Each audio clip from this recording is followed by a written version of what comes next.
A woman tried to break into my car yesterday to rescue my dog from 60-degree weather. Anyone else have stories of idiotic vigilantes? A lady got concerned about my dog in my car too. It was funny because she didn't notice me in the car. Someone needs to take care of their D. Oh, hello there. My family had a Staffordshire Bull Terrier when I was young called Bert. Bert used to love dangling and tugging on tree branches and would spend up to 20 minutes just growling and dangling off a branch. Anyway, one day the police arrived and accused us of hanging a dog. My mum hadn't got a clue what was going on for a while until she realized Bert. So she took the officer to the field where the dog was dangling and then shouted him. He came bounding over and when told to get the tree he sprinted back to attack the branch. The policeman just laughed and apologized. I still have no idea why someone would look at a dog which was supposedly being hanged and just ring the police instead of going and helping the dog. Very poor vigilantes in the UK.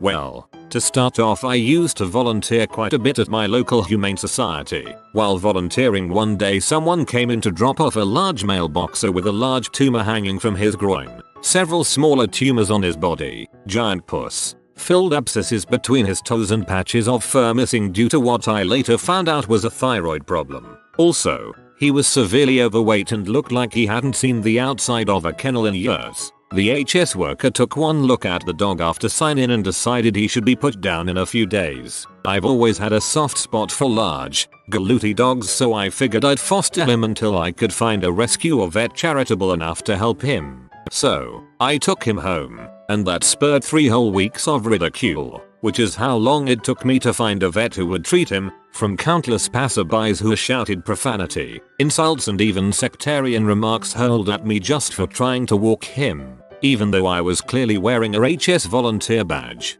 Now, I understand why people would assume that this animal was being abused, neglected, but the amount of verbal abuse I endured was almost unbearable. Every time I put his leash on, I had to mentally prepare myself for confrontation and hope that it didn't become physical because the sight of this dog made people seriously pee. I heard "Take care of that dog, you stupid bee" yelled at me from quite a few cars, got honked at incessantly, and my favorites, "Why don't you people ever take your dogs to the vet?" and of course, "Stupid N. Hope you go to jail." There was only one time where one of the hecklers actually stopped telling me how terrible I was to listen to my side of the story, and after I told it, they questioned the validity of my volunteer badge and wouldn't take my story as truth until many of the people at the dog park confirmed it. I took a lot of abuse just for helping that dog, but it was worth it. I eventually adopted him and he gave me 5 of the best years of my life. Miss you, Brock.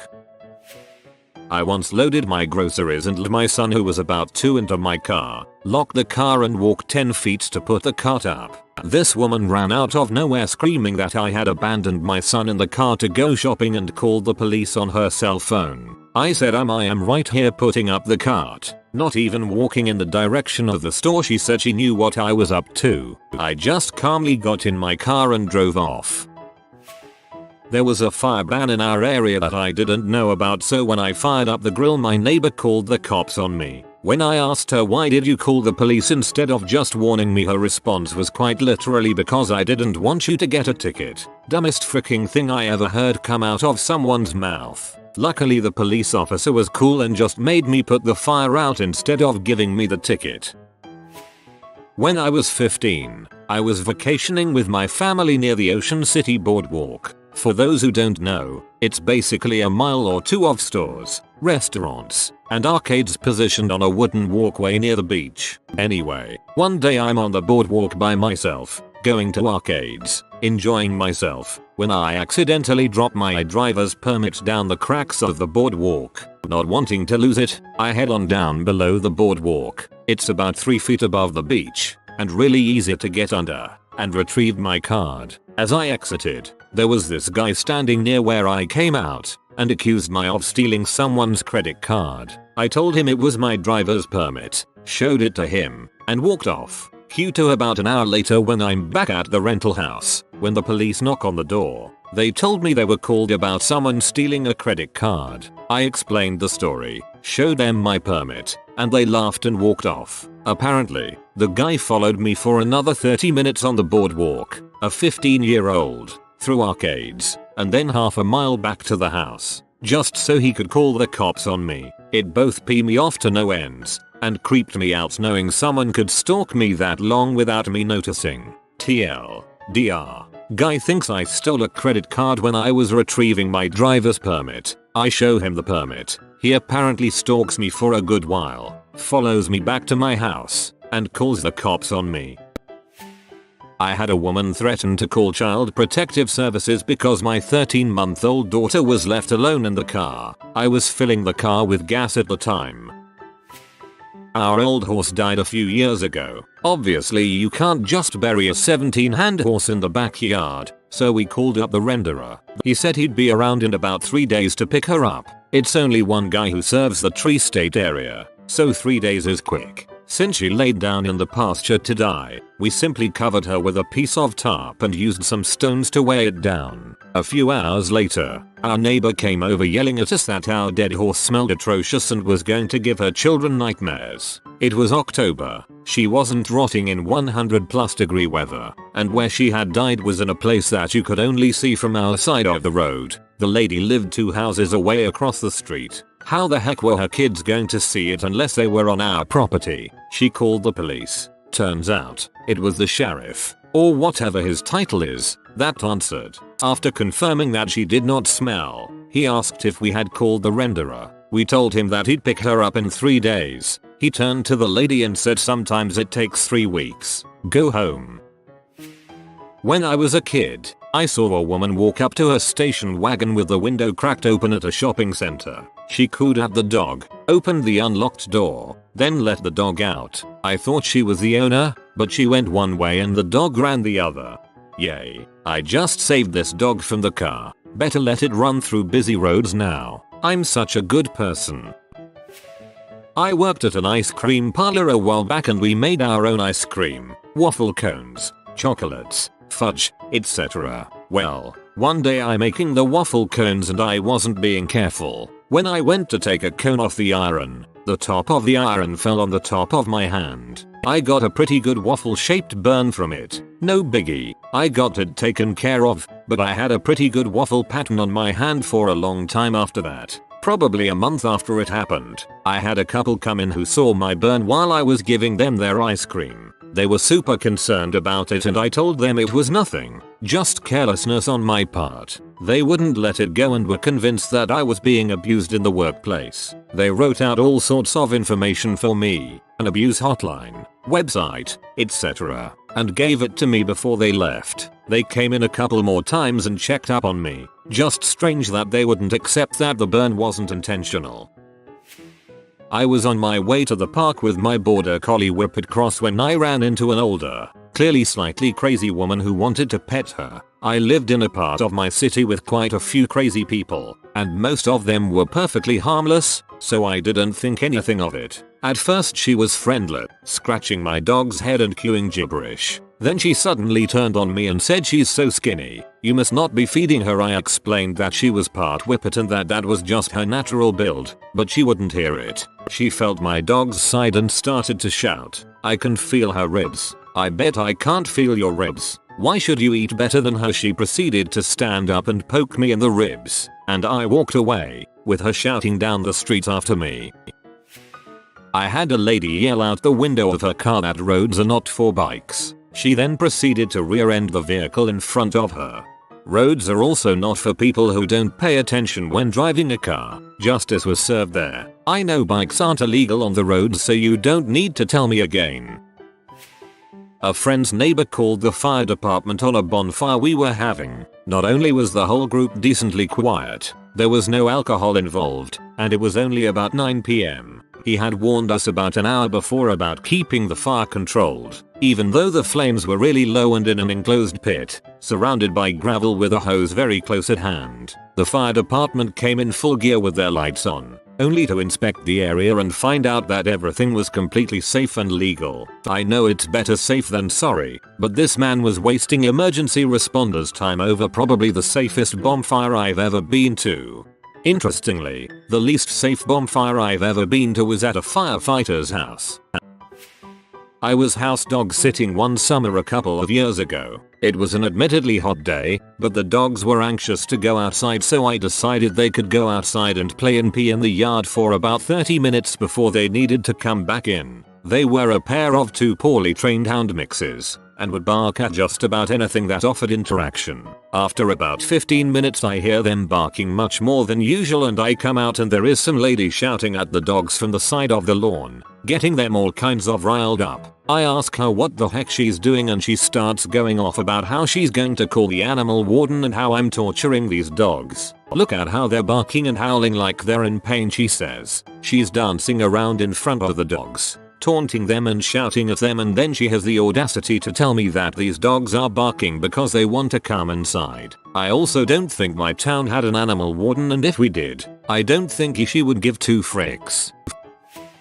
We lived in Montana, and it was freaking freezing. I had my roughly 3-month-old daughter in a fleece sweater and pants, covered in a blanket, in line at a dollar store. She starts to cry. The lady keeps telling me she's cold. I told her she's in fleece in a store with heat. She's not cold. She kept insisting she was cold. I told her she's hungry. It's her feed me cry. She's not cold. As the lady starts getting louder about how us young mothers don't know anything, people naturally started to look. As she continued to scream at me, I told her my child is hungry. See, and lift up my shirt, pop out my tit, and my daughter just went to town. Lady just left her things there and walked out.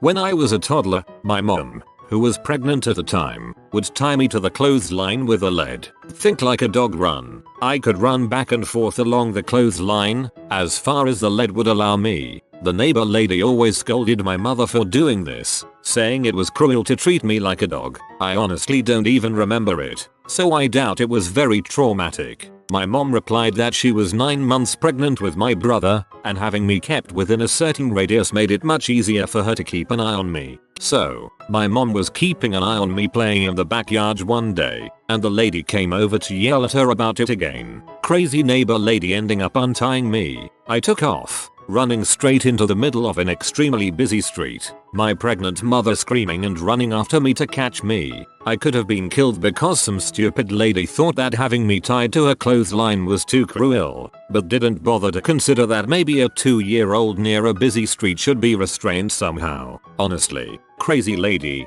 wherever you are, you did me no favors that day. I bet she also put you in a bed with bars on it to sleep at night, like a baby cage.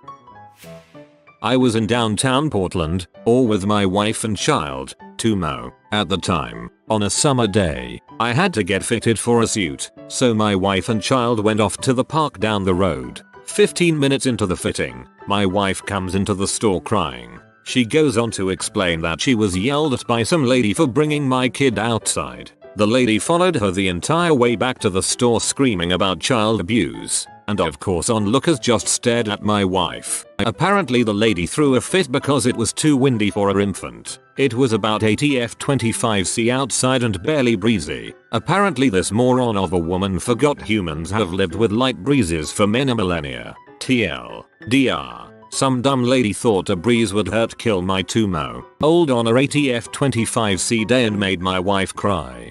For what it's worth, I live in Portland, and if I had seen that I would have told that lady to mind her own business and leave your wife alone. That's ridiculous.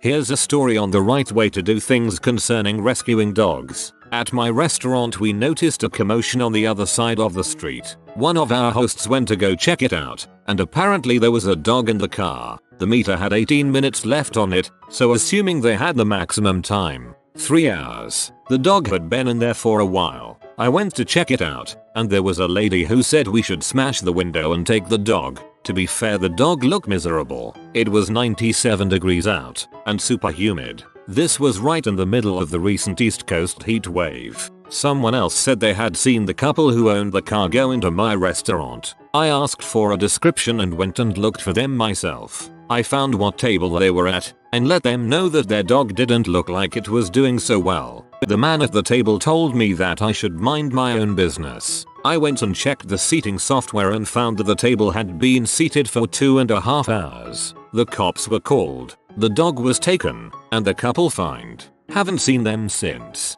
Mind your own business, okay? Get out of my restaurant.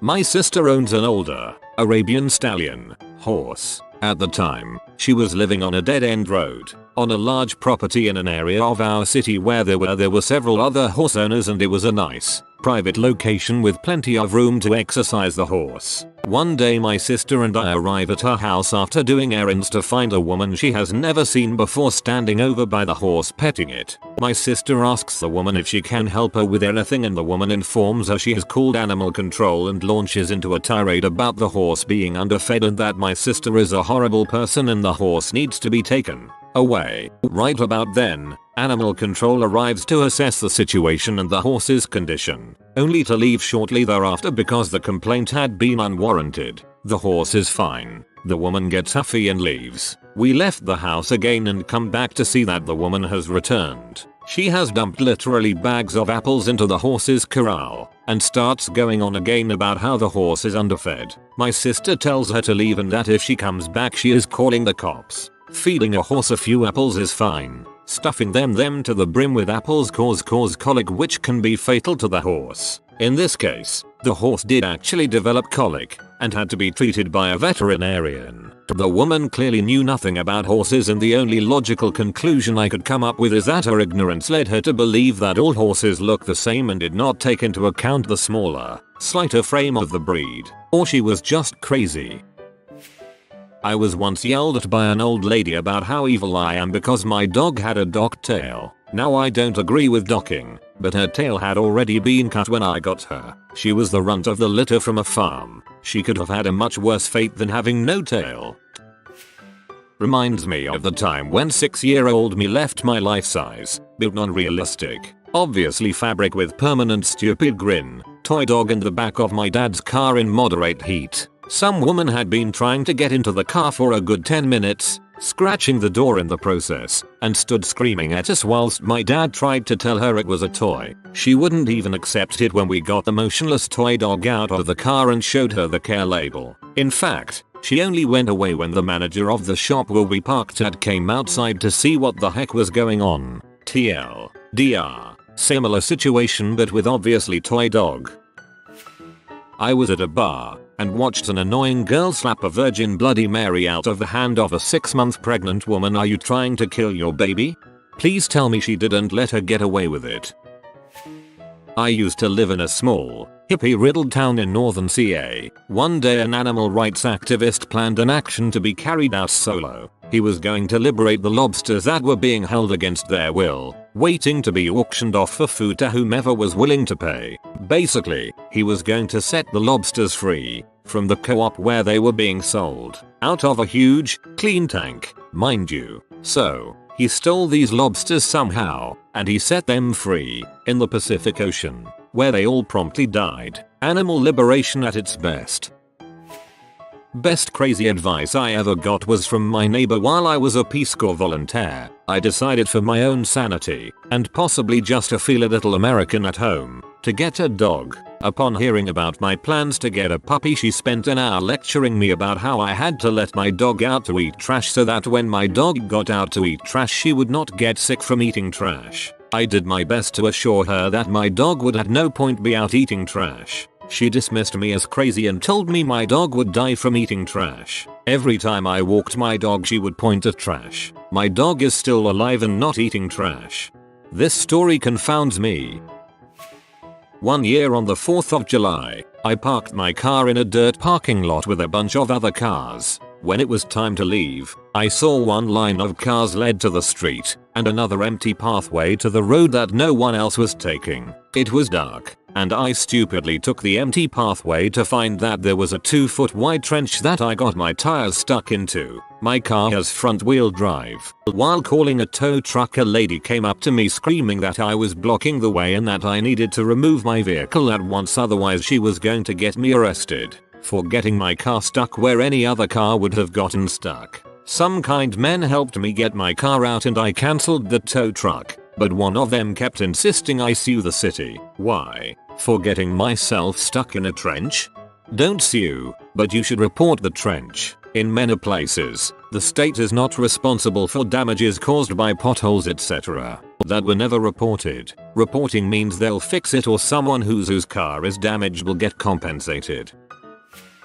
Reverse situation. My dad was a vigilante who got attacked by a complete idiot car owner. There was a huge fire in an abandoned house, and 3 huge, 60 feet high, eucalyptus trees in front caught fire as well. We had alerted the fire brigade but they were still nowhere in sight, and out of the 5 cars parked directly in front of the eucalyptus trees, only 4 were moved by the owners. By the time the fire was starting to look like it would start producing humongous falling fiery branches, my dad decided enough was enough, took initiative and a rock, broke the driver's side window, opened the door, released the handbrake and we all rolled the car to safety. 5 minutes after we rolled the unmanned car about 40 feet away from the raging fire, out comes the owner from her nearby house, a woman in her 40s, in an even bigger rage. She demanded to know why he broke the window and after some time passed and we were sure she wasn't joking, we showed her the branches that had been falling continuously where she had parked the car.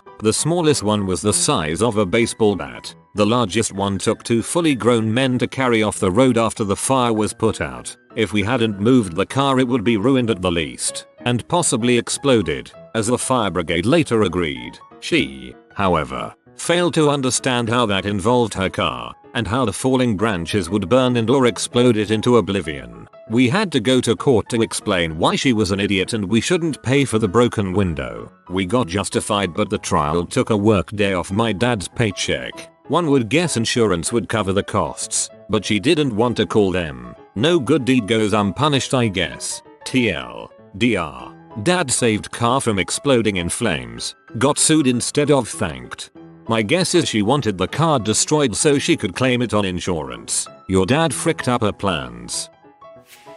My daughter was playing outside in our fenced front yard. We live on a very quiet cul-de-sac. I was in the kitchen doing some cooking and watching her when I notice a couple stop, look at my kid, and then come up my driveway to ring my doorbell a minute later. I answered the door to have them angrily accuse me of neglect and child endangerment. I was unpleasant to them.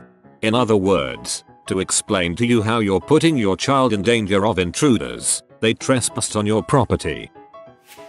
My first dog was actually abducted from my front yard by a vigilante, so I live kind of out in the country and we have a big yard. We never put our dog on a leash because she doesn't like them and we don't need to put her on one. Well, one day we couldn't find our dog and she never wanders away. After searching for a while we get a call from the local humane society saying someone has brought in our dog. My dad goes down there and asks who brought our dog there. Apparently some guy saw our dog in the front lawn and decided she wasn't safe so he took her. She was a friendly dog that loved car rides, so of course she went with him. When bringing her in the guy used his belt as a makeshift leash and my dog bit right through it as well as one of the leashes at the Humane Society. The lady at the Humane Society tells my dad that he needs to have a leash to take his dog home and that he will have to pay for the belt and the leash. My dad informs her that the guy has stolen his dog and he is lucky he doesn't press charges. They release our dog, without a leash, and she happily climbs in my dad's truck and they go home.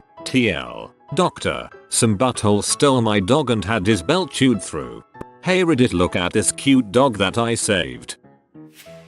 So, by memory, I'm thinking it was around 1984, winter, and my mother leaves me in the car, one of the finest Chevy Novas to ever grace this earth, if you must know, to go into the dry cleaners. I'm 6 years old at the time, wearing an absurdly puffy coat and it's still pretty damned cold in the car. The cleaners was maybe a good 6 or 8 blocks from home, and the heat in that Nova was asthmatic at best. So there I am, minding my own business and watching the snow, when out of freaking nowhere comes an insane pounding on my window, and 6-year-old me looks to my right to see what appeared to be an absurd banshee from heck, with a rictus of sheer lunacy shouting about something. I may have peed slightly. The pounding and the yelling continues, and I may have even had the hood of my ridiculous coat up, because I couldn't make out a word this lady was saying. I did the only thing that made sense in my first grade mind, reached out, and pushed the door lock solidly down, and retreated to the other side of the car.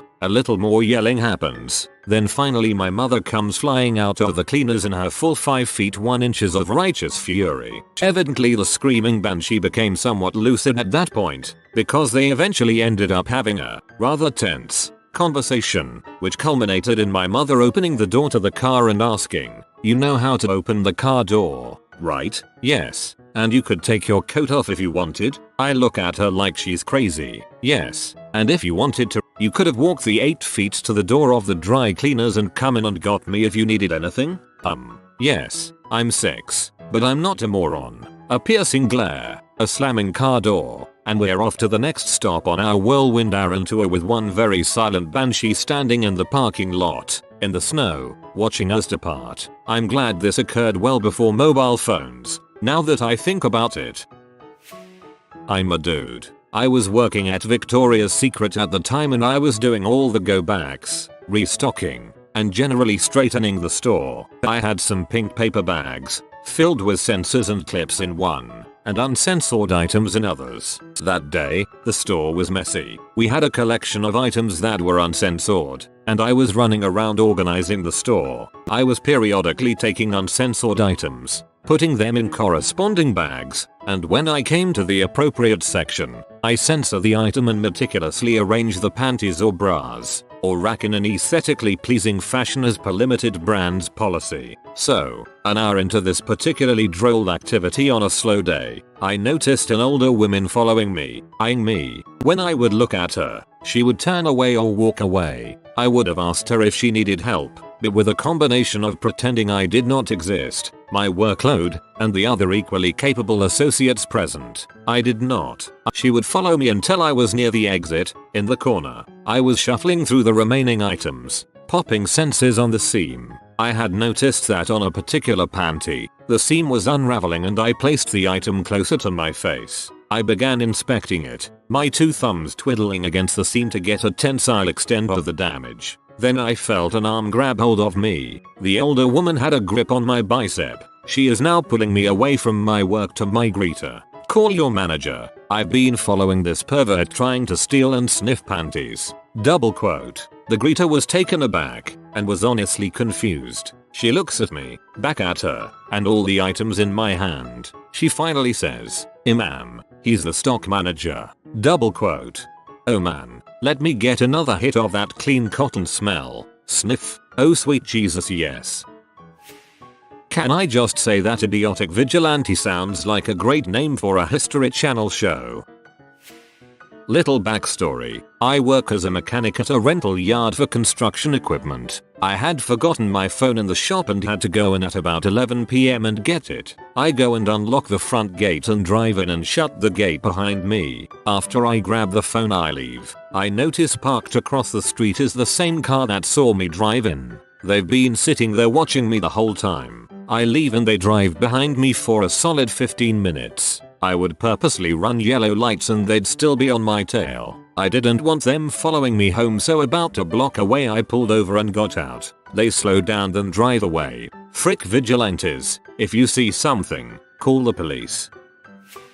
Not really vigilante because no justice is being served, but I'm forever getting home remedies for my lung problems. It's a genetic disease, cystic fibrosis, with no known cure and some pretty impressive science put into developing treatments. Despite this, I still get people insisting all sorts of balls treatments to me. Everything from oregano oil held under my tongue to doing no really, that's been suggested as an attempt to get rid of my sinus problems. Hello people. If any of that crap worked, I would be doing it. I'm sorry to inform you, oregano oil won't cure genetic diseases.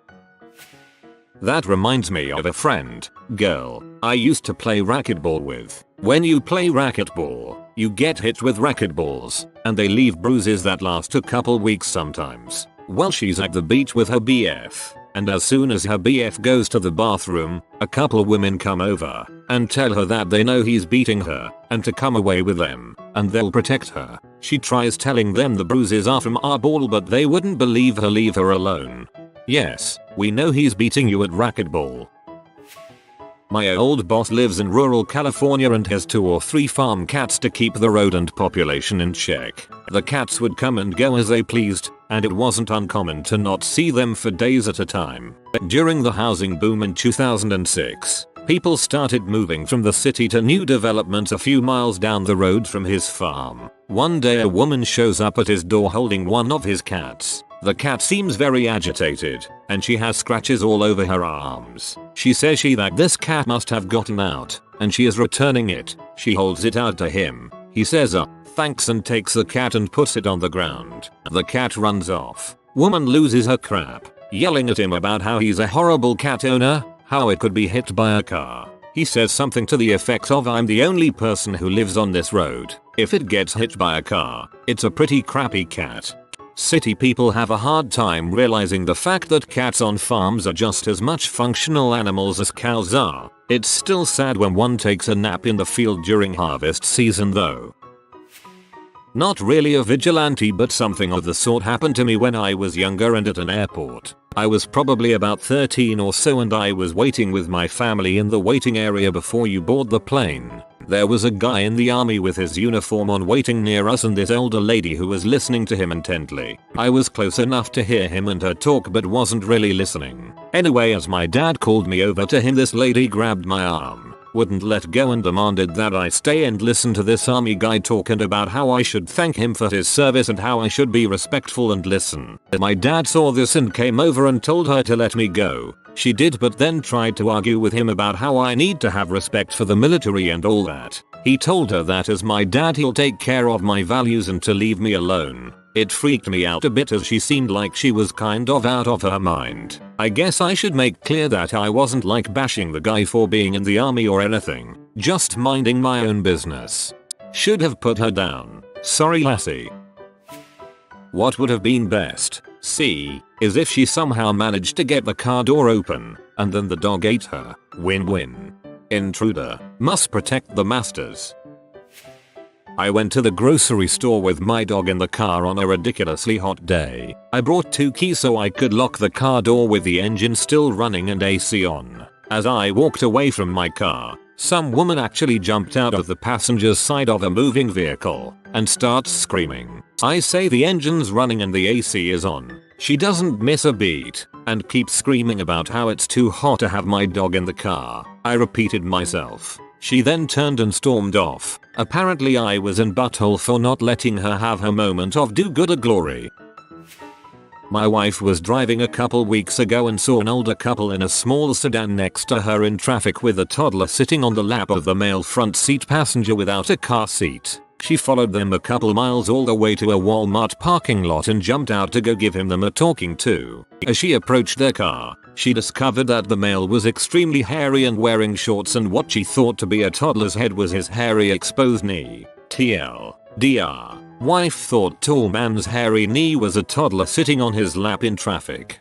Actually he was. He reproduces vegetatively and his knee was splitting off into a separate organism. 2 stories. When I was a kid I was a very picky eater. One day at daycare, I bit my friend and she bit me on my face. To make me feel better, my mom took me out to an ice cream shop, but I hated ice cream, so she just got a plain cone for me. I tried to run off before she finished paying and she turned around and grabbed me to keep me close, and I started throwing a fit. This lady tried to take me from my mom and started screaming at her for abusing me and not getting me ice cream, and asked me if I was okay and tried to make me go with her. My mom had to sit there and let her ice cream melt so she could explain to this lady what was going on. Second, my great aunt had very well trained German shepherds and a pickup truck. She was at a gas station once and went inside to pay, and when she got back some man started to scream at her about how her dogs were probably not trained and that they were a danger to everyone. She just looked at the man and snapped her fingers. Both dogs were on either side of her, growling at the man within 2 seconds. She glared at him for a couple more seconds and snapped again. The dogs went back into the truck, and she turned around and got in and drove off, not saying a word. She was a beast. When I was born I had something wrong with my eyelids that required surgery. This was in the early 70s, so the doctors thought it best to wait until I was a little older to do the surgery. They did the surgery at 9 months old. It left me with 2 black eyes. Eye surgery, and then the doctors put a cast on each one of my arms to prevent me from touching my eyes. Other than looking like heck, I was completely healthy. Here's my mom, lugging around this baby with 2 black eyes, and what looks to be like 2 broken arms. Some woman attacked my mom in grocery store to see how she liked being beaten up. Police were called. My mom explained, and the woman was extremely embarrassed at that point, was arrested. Needless to say, my mom ran errands without me after that until the bandages came off. It's been 35 plus years, and I always wonder if that woman still feels stupid about beating up a woman whose baby just had surgery. I would kill to be in a 60F car. It is so dang hot here. I was walking home once with my girlfriend when this woman came out of nowhere and asked if we had seen her cat. She said the cat was ever so naughty, in a British accent, over and over again. We went about our business and went inside my place. We came out 5 minutes later with my dog to take him for a walk. Just as we get outside, this cat darts out of an alley and across the street. My girlfriend looks at me and yells that's her cat. The cat proceeded to run across the street and hide under a car. My GF stayed near the car with the cat while I went to find this lady with my dog. She was wandering about a block from where we last saw her. I told her we thought we had found her cat. Her response was the cat was very naughty. I led her back to the car and the cat tries to run away from her. We kind of corner it under another car. The woman keeps telling the cat how naughty it's being and eventually picks it up. Tells us she found the cat about 2 weeks ago and that it's been running away at least once every 2 days. TLDR. I helped a woman kidnap a very naughty cat. There is a fast foodish restaurant near me that serves Japanese food. Yakizabas, teriyaki bowls, etc. Takes about 5 minutes to get your food if you order it there, or 1 minute if you call in ahead and pay. You get the picture. It's in a little shopping complex, next to a karate dojo, etc. So here I am, in Tucson, in February. Freaking beautiful outside. 70F. A guy pulls up in his Rover, windows cracked one in, or so, and runs inside to get his food he had called in. His baby is asleep in a child seat in the back seat. It's not done cooking, so he pays. It's been about a minute or so. A crowd begins to gather around his car. They start shaking his car at 1:30 minutes after he comes in, and at the same time a woman comes in and yells, like legit yells, "Whoever the butthole is that owns the Roves needs to get out here now. Your baby is dying." Whoa, okay. The father sprints out. People out there are yelling at him. One guy is, and I crap you not, trying to punch his way through the back glass window to get into the guy's Rover to the baby. This guy is also wearing the uniform for the aforementioned karate dojo. The guy runs out, sees his baby crying. At this point, in the backseat in his baby seat, my friends and I had walked out there too at this point. So, the driver flips, tells everyone to get away from his car, to stop yelling, it's making the baby cry, etc. One lady then says the cops are on the way and he better not move. He reaches inside,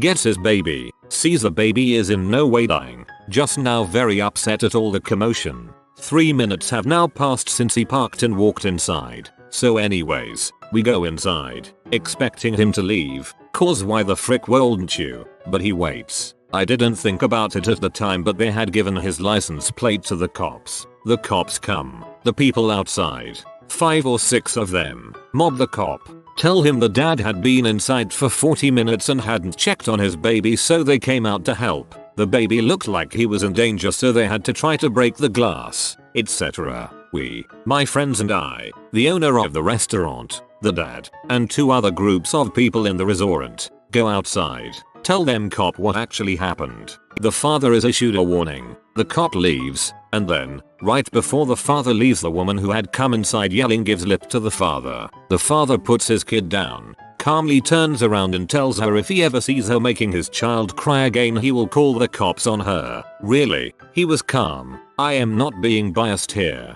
The karate guy then puffs up his chest and tells the dad to frick off before I kick your butt and that he doesn't deserve to be a father. The father drives away, and 2 very crappy people, as well as about 4 other misguided people, feel like they served justice today. Blew me away at the time.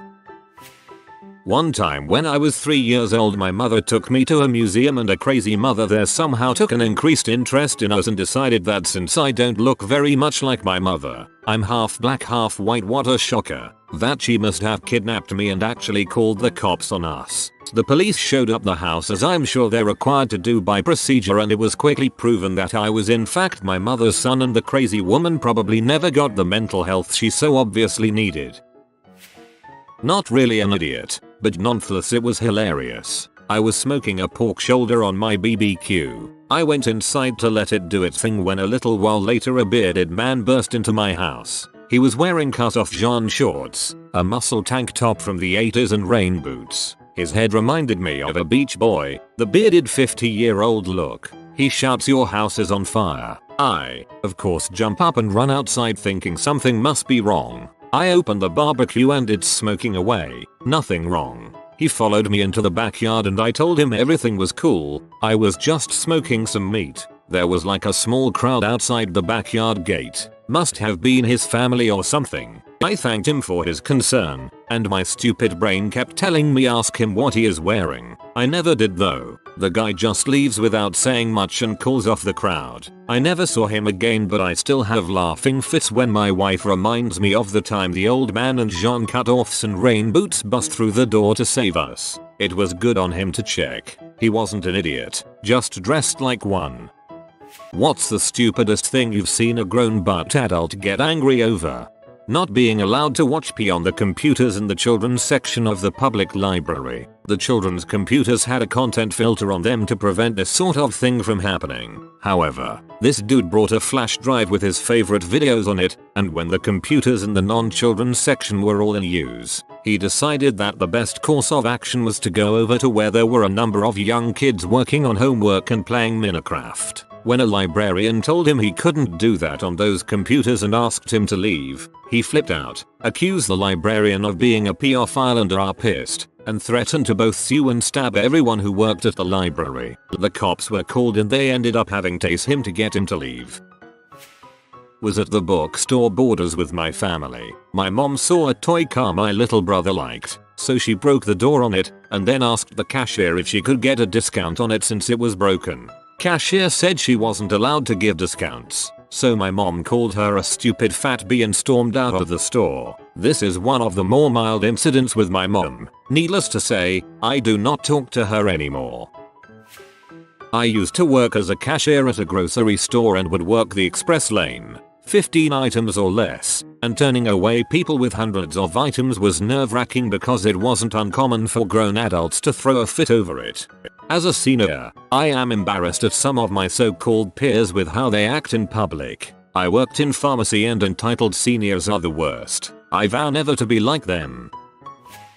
Well, my dad's new wife totally lost her crap because she was going through my dad's phone, and in a group text message between him, me, my brother, and my sil I sent some pictures I had taken while we were on vacation at Disney. We took my mom, it was me, husband, 8-year-old son, my mom, my Mill, and my Phil, so naturally she was in some of the pictures. That started a 6-month period of her harassing me over phone, text, email, threatening me, and all around losing her crap. My dad and I no longer talk, so that was fun.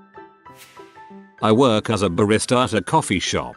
One day this dude comes up and wants a filter coffee with almond milk at exactly 47 degrees. So I did exactly that. Few seconds later he loses his crap and complains that the drink is wrong. I asked him what was wrong with it and he replied, no, he basically shouted and insulted me, that the drink was 1mm too high. I was like, what? He asked if only retards work in the coffee shop, as it's very easy to see the line in the cup he brought with him. He said this has never happened to him. He feels insulted, so on and so forth. I tried to calm him down but he insisted I get the manager. My manager came and banned him from entering the store ever again. That's a quality manager right there. My grandma is a type 2 diabetic. When she was staying with my family after Hurricane Harvey destroyed her trailer, she got really peed off that my stepdad was making healthy meals for her instead of her favorites like fries, pizza, hamburgers, pasta, etc. My stepdad being type 2 as well, he said he wasn't going to enable her horrible eating habits and let her slowly kill herself. I work as a nurse aide on a cardiac unit. We have a lot of people with diabetes and with heart failure that act this way over the food the doctors let them have. they're peed, and we're literally trying to save their life. Literally anything with traffic, in multiple places. Honking can basically mean you want to fight. My aunt had a guy get out of the car and start banging her car and screaming because she passed him. I've had people throw their car in park because I honked after realizing they wouldn't look up from their phone after sitting at a green light. Stop being a dong when someone calls you out for being a crap driver. A friend once called me, fuming mad, because the person working the drive-thru said welcome to fast food restaurant. Would you like to try our featured item? Today he was furious about it. Your job is not to tell me what I want. Your job is for me to tell you what I want. He yelled this to me, as if he was talking to the employee. The only reason he called me was to be about the drive-thru employee. I was like, dude, have you never been to a drive-thru before? They almost always do that. And besides, it is part of their job to recommend the featured items to everybody. That employee was almost definitely instructed to do so by their boss, and would have gotten in trouble if they didn't. I think you should reveal it to friend choices. My grown-ass cousin got angry at her 5-year-old niece for liking unicorns because she, adult cousin, liked them first. I wouldn't give him a free refill on his popcorn because we'd closed the stand and thrown it all away already. The security guard had to intervene at one point because he thought the guy was actually going to hit me. The large chain movie theater I worked at required us to put the end-of-day popcorn in garbage bags, then throw it back into the machine the next morning. The crazy old ladies that showed up at 10 AM swore that the fresh stuff was best. My office wore March of Dimes shirts during the month of November. We weren't asking for donations or anything, we were just wearing the shirts. One man started complaining as soon as he saw them, saying that it's ridiculous how much people donate to children's cancer research when so many more adults have cancer. He continued being loud about it and even started engaging other customers. March of Dimes is not a charity for childhood cancer research, but for babies born prematurely. Not only did he look like an idiot, he also looked like an butt. Expired coupons that weren't redeemable because we no longer had the product. Sure, you had the product, you were just hiding it in the back.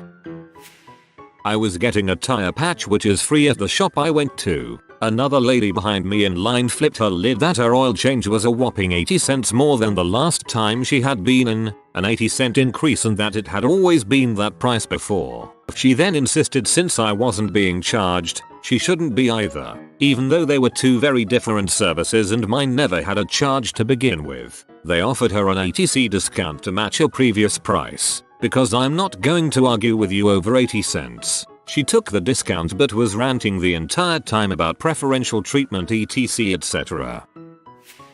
I used to work in a PT clinic as an aide, not a clinician, not certified in anything, just there to guide patients through exercises and get them a heat pad ice pack later. Huge busy place, so reusable ice packs, not always absolutely 100% frozen for the next person, but definitely cold. Had a lady insist that her ice pack was not turned on. Told her I just took it out of the freezer. Give it a minute to get through the pillowcase around it. 30 seconds later, this woman is screaming that I am wasting her money because I refused to turn her ice pack on and she hopes I get hit by a car after work. Okay lady, whatever helps you sleep at night.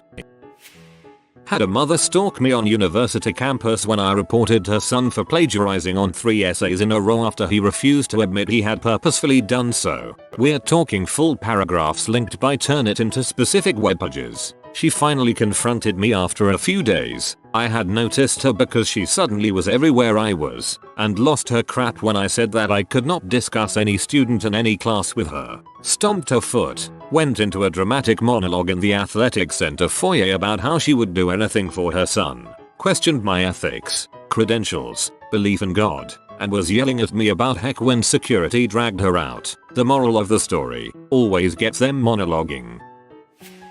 Went with some friends to Nick in the first couple of weeks of December to do Christmas Y things in the city. One of those things was to go to FAO Schwartz, but because there were so many other people trying to do the same thing we had to wait in line. It was a 50-minute wait in line and we were queued up. Line wrapped around the block, and in that time we got to yuck it up with the people in line with us. I turned around to say something to friends, then turned back around to move forward and noticed two strange women ahead of me that were not in line a moment before. I turned back around to give my friends "Are you seeing this crap? Look at the women that cut" when a guy with a stroller tried to brush past me. I stopped him dead in his tracks by standing in front of the stroller. I told him that the back of the line was down the block and about a 40-minute wait from our current spot. He just looked at me like I was the butthole and said thanks for the information, but I am trying to get to the rest of my group while nodding to the women that cut the line when I wasn't looking. The people ahead of us that we had been joking with heard the commotion that I was making and started in on the women that cut the line. The guy was looking angrier and angrier as he kept trying to get past me, and finally the line as a whole managed to get the line cutters to shove off. As the group of line cutters were leaving, the guy looked back and shot me some colorful comments about the quality of my character and left. Yeah, I don't care that you are upset that I wouldn't let you, your infant, and two women in tow cut the line.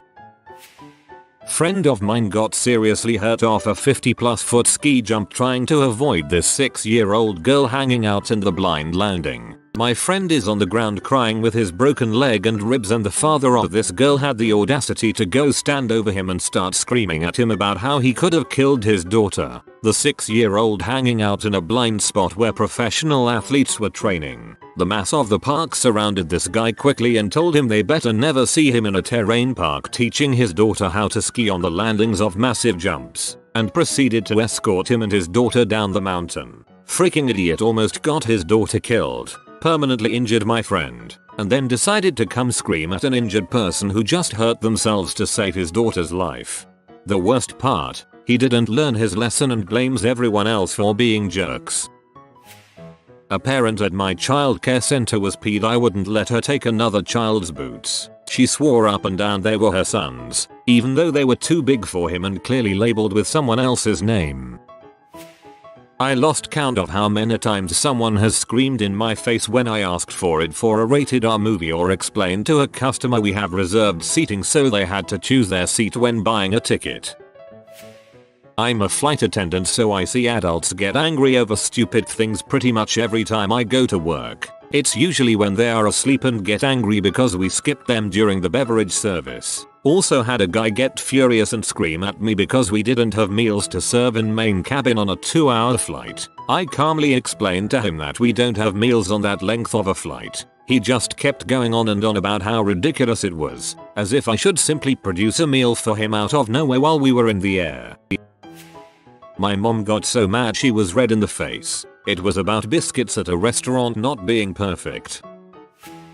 A lot of the movie theaters in my area have converted to a choose a seat when purchasing a ticket model. Guy was trying to buy tickets with his daughter and having an absolute fit because there weren't many good seats left for that time slot, and that this process doesn't allow for spontaneity anymore. He's not wrong about that, but he was raging at the poor high school kid just doing her job. Worked customer service at a grocery store. Woman brings in freaking boxes of canned goods and cereal boxes. No receipt. She says she bought them for a donation but forgot. Just for giggles I scan the item to return and it's not in our system. I take a look at the cans. Expiration date 2005. It was 2008. Look at the cereal boxes. Expiration date 2007. I explain that we can't return her goods because they were purchased a long time ago, and even if I wanted to, they don't scan into the system. She throws a fit, straight screaming about terrible customer service, getting the attention of everyone in the store. My manager comes over and she screams he won't return my goods. My manager says to just do it. I tell him to look at the expiration date, and he says to the lady, I'm sorry, but you can't just clean out your pantry and expect to return expired goods. She yelled some more before storming off and leaving all the stuff sitting on the counter. To this day I don't understand how a 40-something adult thought they would get away with that. I worked at an auto parts store for a while. We'd get middle-aged dudes who'd get mad at us for not looking for parts that don't exist for their cars, or for simply asking them to clarify what they're working on. It's incredibly disheartening to see a grown-ass man throw a hissy fit all because he doesn't know what kind of car he has. I need pads and rotors for a 2004 Malibu. Okay sir, here you are. 2 hours later, you gave me the wrong parts. These don't fit my 2005 Malibu. I saw a woman lose her crap because Borders wouldn't accept her Barnes & Noble's gift card. During the yelling it became clear that she was aware Barnes & Noble's had closed, but Borders was obligated to accept the gift card because it was Christmas and it would be unfair if her Barnes & Noble card was useless. I worked at a bookstore in high school, and every winter we have a book drive and ask customers if they'd like to donate a children's book when they are checking out. Usually people say no, sorry, but one guy would not stop going on and on about how if he wanted to buy our book, he'd just keep it, not donate it. So I replied, okay, you don't have to donate, and proceeded to move on in the process and tell him his total, and he just kept circling back to how ridiculous it was that I asked him to donate a $4 book to kids in schools who couldn't afford them, up until the moment he left. He's the only person I ever thought was an butthole for not donating. My nephew is a gymnast and he is very skilled. I was at one of his compilations award ceremonies to watch his receive a medal and saw a mother red face screaming from the crowd at me nephew saying he has won too many times. You should be kicked out to give the other kids a chance. She then went on to scream and swear till she was escorted out by security. I was later told by me nephew that her son came up to him not long after and apologized for his mum's behavior. I feel bad for both of the boys, especially the one with the psycho mother. You know she's thrown enough fits for him to immediately apologize for her. A guy with his kids inside a McDonald's, which was inside a Walmart. He brought his order back to the counter and asked the pregnant cashier, who doesn't get paid enough to deal with this crap, what he ordered. His attitude started out calm enough, but anybody who has worked food service long enough could tell he was going to be one of those customers that just blows up in a rage after they've made their point. He explained that he had ordered a different sandwich and she replied that, no, he ordered what they had given him. He was shouting and swearing. A manager got involved and told him they would just give him the money back. So he took his money back, aggressively of course, and said to his kids in a loud and self-righteous tone, come on, kids, let's go to a real McDonald's. Bro needed to get over himself. This is exactly how I imagine MCDs inside Walmarts. A longtime parishioner made a scene before the morning service when she spotted a family sitting in her pew. As I noted some time ago, she insisted that the family move or that she leave the church and take her substantial pledge with her. To their credit, the family, newcomers to the church, didn't move and the woman left in a huff, much like a child having a tantrum. Ooh off, wow, substantial pledge. That is some little holier than thou BS. I answer 911 calls. One day we had a fatal car crash happen and had to reroute traffic from the main road down a side road, then back up to the main road. A woman who lives on the side road called 911 asking why there was commercial traffic passing through her residentially zoned home. I explained there was a serious car accident on the main route and that as soon as that was resolved, the detour would be removed. She continued to complain, very angrily, that the trucks going by her house were kicking up dust and pebbles into her driveway, and demanded we send someone to clean it for her. I said no, we don't do that. She demanded to speak to her supervisor. I got all her information. Then I told her he'd be along to speak to her in person after he was finished informing the family of the person who died in the car accident that their family member was dead. Then I hung up the phone. When the sergeant got there, she refused to come to the door and refused to answer the phone when we called her back. Had a boss who took a trip to the college football championship game. His tickets were like $1,500 each. When he got back, we asked him how his trip went. In a high-pitched whine he said everything sucked because his nachos were cold. An old boss of mine couldn't open his Kit Kat wrapper and so he headbutted a wall in anger. My mother is currently angry as frick at my wife and I for following her advice and getting a dog to help with my anxiety. Why is she angry? Because we got a big lab. Why is this idiotic? Because she wanted us to get a tiny lap dog, even though her dog hates anything that's of its size or smaller. Dog is doing wonders for my anxiety. Mother, not so much. Who's the stupidest person you've ever met? And what story perfectly sums up their stupidity? An old co-worker named James. We worked at McDonald's and were both 16. One time, while mopping the lobby, he for some unknown reason decided to chase a number of customers around with the mop yelling, "I'm gonna getcha." He was fired on the spot. My brother and I were in the kitchen one day as teenagers. My brother was filling the sink to wash dishes. When the sink was nearly full, he went to turn the tap off, but it wouldn't budge, so the water kept flowing. I tried turning it too, but with no success. This is when the panic set in. The level of the water was rising fast and we didn't want to flood the kitchen. He took big saucepans out of the press to fill with water to keep things from overflowing, while I was in a frantic scramble under the sink trying to find the mains to turn it off there. I couldn't find it. Now really panicking, I took over the pot filling duty and my brother went running off to look for Dad as quick as he could. Dad came running in with my brother while we were shouting at him about looking for the mains. Dad just came over to the sink and pulled the plug out of the hole, letting all the water down the drain.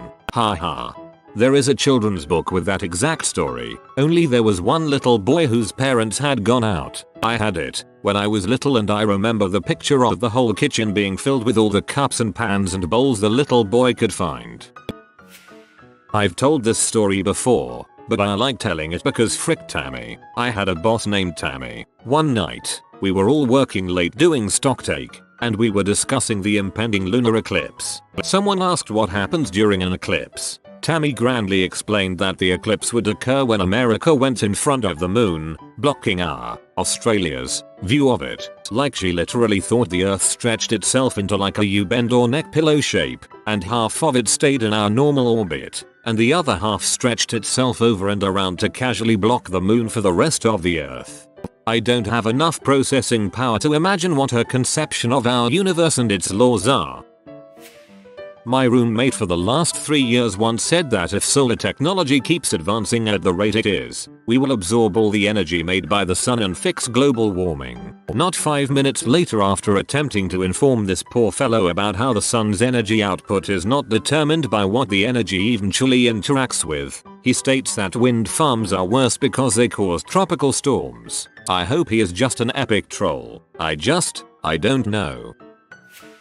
Had a guy in a third-year undergrad developmental psych course raise his hand in a full lecture hall and ask the professor, "Prof, do infants diagnosed with SIDS get asthma later in life? Like, are they more likely to get asthma?" SIDS stands for Sudden Infant Death Syndrome. He just kept pursuing the question. The prof didn't understand how she could answer it. She thought there was some kind of logic in it that she wasn't seeing. Finally, some girl took the initiative to shout across the room, "No, they are not more likely to get asthma. They are dead. They have died suddenly, and will thus not be at risk of developing asthma." Great day. He always sat in front of me and I would see him writing just absolutely horrible poetry and song lyrics. Prof, do infants diagnosed with SIDS get asthma later in life? This is dumber than symptomless coma. I am half Korean, going to high school in the Midwest during the 1992 riots. My typing teacher pulled me into the hallway and asked if I had an uncle or something I can call in to make the riots stop. She said she knew that we are all close and we all have stores and whatnot, therefore I must have a connection there. I was like, "Lady, even if I did have an uncle I could call, do you think he is Batman?" Our biggest argument was over whether the correct phrase is egg yolk or egg yolk. My high school classmate, whose name is Nick, we were in chemistry, doing a lab practical, which required the use of a bulb pipette, a glass pipette with a removable bulb that you squeeze. Nick didn't know how to use the pipette, so he put it to his mouth to suck up sulfuric acid. It got about 3/4 of the way up before our teacher screamed, "Nick, stop that right now." To be fair, that's how they used to do it before we had those plastic bulbs. Why do the crossings beep? For blind people, but blind people can't drive? My cousin, all through public school, she was a snob who looked down on everyone. She was super stylish and struggled academically. We graduated in 2014. We both went to colleges, not the same one. She got a job at a bar, stayed out late drinking. Her boyfriend told her she didn't need to complete college, so she just stopped showing up. Didn't drop, just stopped showing up. Completely flunked out. Here comes the mega stupidity. Our families live hours away from her college at the time. Her family went to move her back home. My cousin's mom noticed a pile of clothes in the corner. The mom said, "What's that? Your laundry? Pack it and we'll wash it when we get home later." My cousin, I kid you not, "You can wash those." Turns out, She'd been throwing away clothes instead of washing them. She claimed she didn't know she could, yet she washed her undergarments and bras without a hitch. She's now at home with her family and has started doing more chores to show an increase in responsibility. She still tries to throw clothes away, citing that she didn't know they could be washed and reused. Makes me wonder what she thought all those years before college. Before she left home, she wore some of the same outfits repeatedly. She had to have known they could be washed. When she lived at home, she had a special regenerating basket. She would place her dirty clothes in there, and then after a few days they would appear clean and back in the drawer, folded nicely. The problem was, she forgot to bring the magic basket to school with her.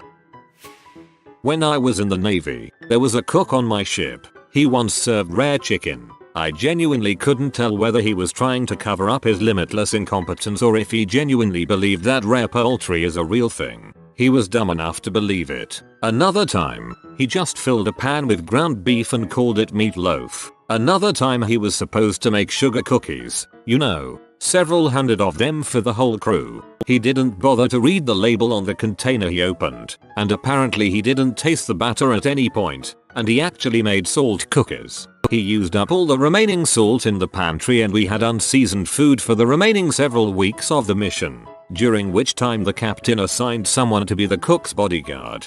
Season the food with the cookies. A girl my dad dated for a while. Even while dating her, my dad would say she was dumber than a bag of rocks. One day, she sat down to watch a movie with my dad. Movie was all about this guy and his twin brother. She sits and watches the whole thing. No interruptions. At the end, she turns and asks, "So there were two of him?" Would explain why she always had the TV turned to a music channel. Apparently she couldn't follow normal TV or movies. There was a troubled kid I went to high school with. He struggled with school but had friends but was starting to do drugs and go down a bad way. He decided to photocopy the front and back side of a $20 bill, cut it out of normal paper, and glue the two halves with Elmer's glue. What's even more sad is that to test his new money he went to the gas station and bought some gum and it actually worked. So in his mind it must have meant that it was foolproof. So he then tried to go and deposit the glued up money at an actual bank. He was obviously found out and arrested. I don't know where he is now, but I'm assuming he is making similar life choices.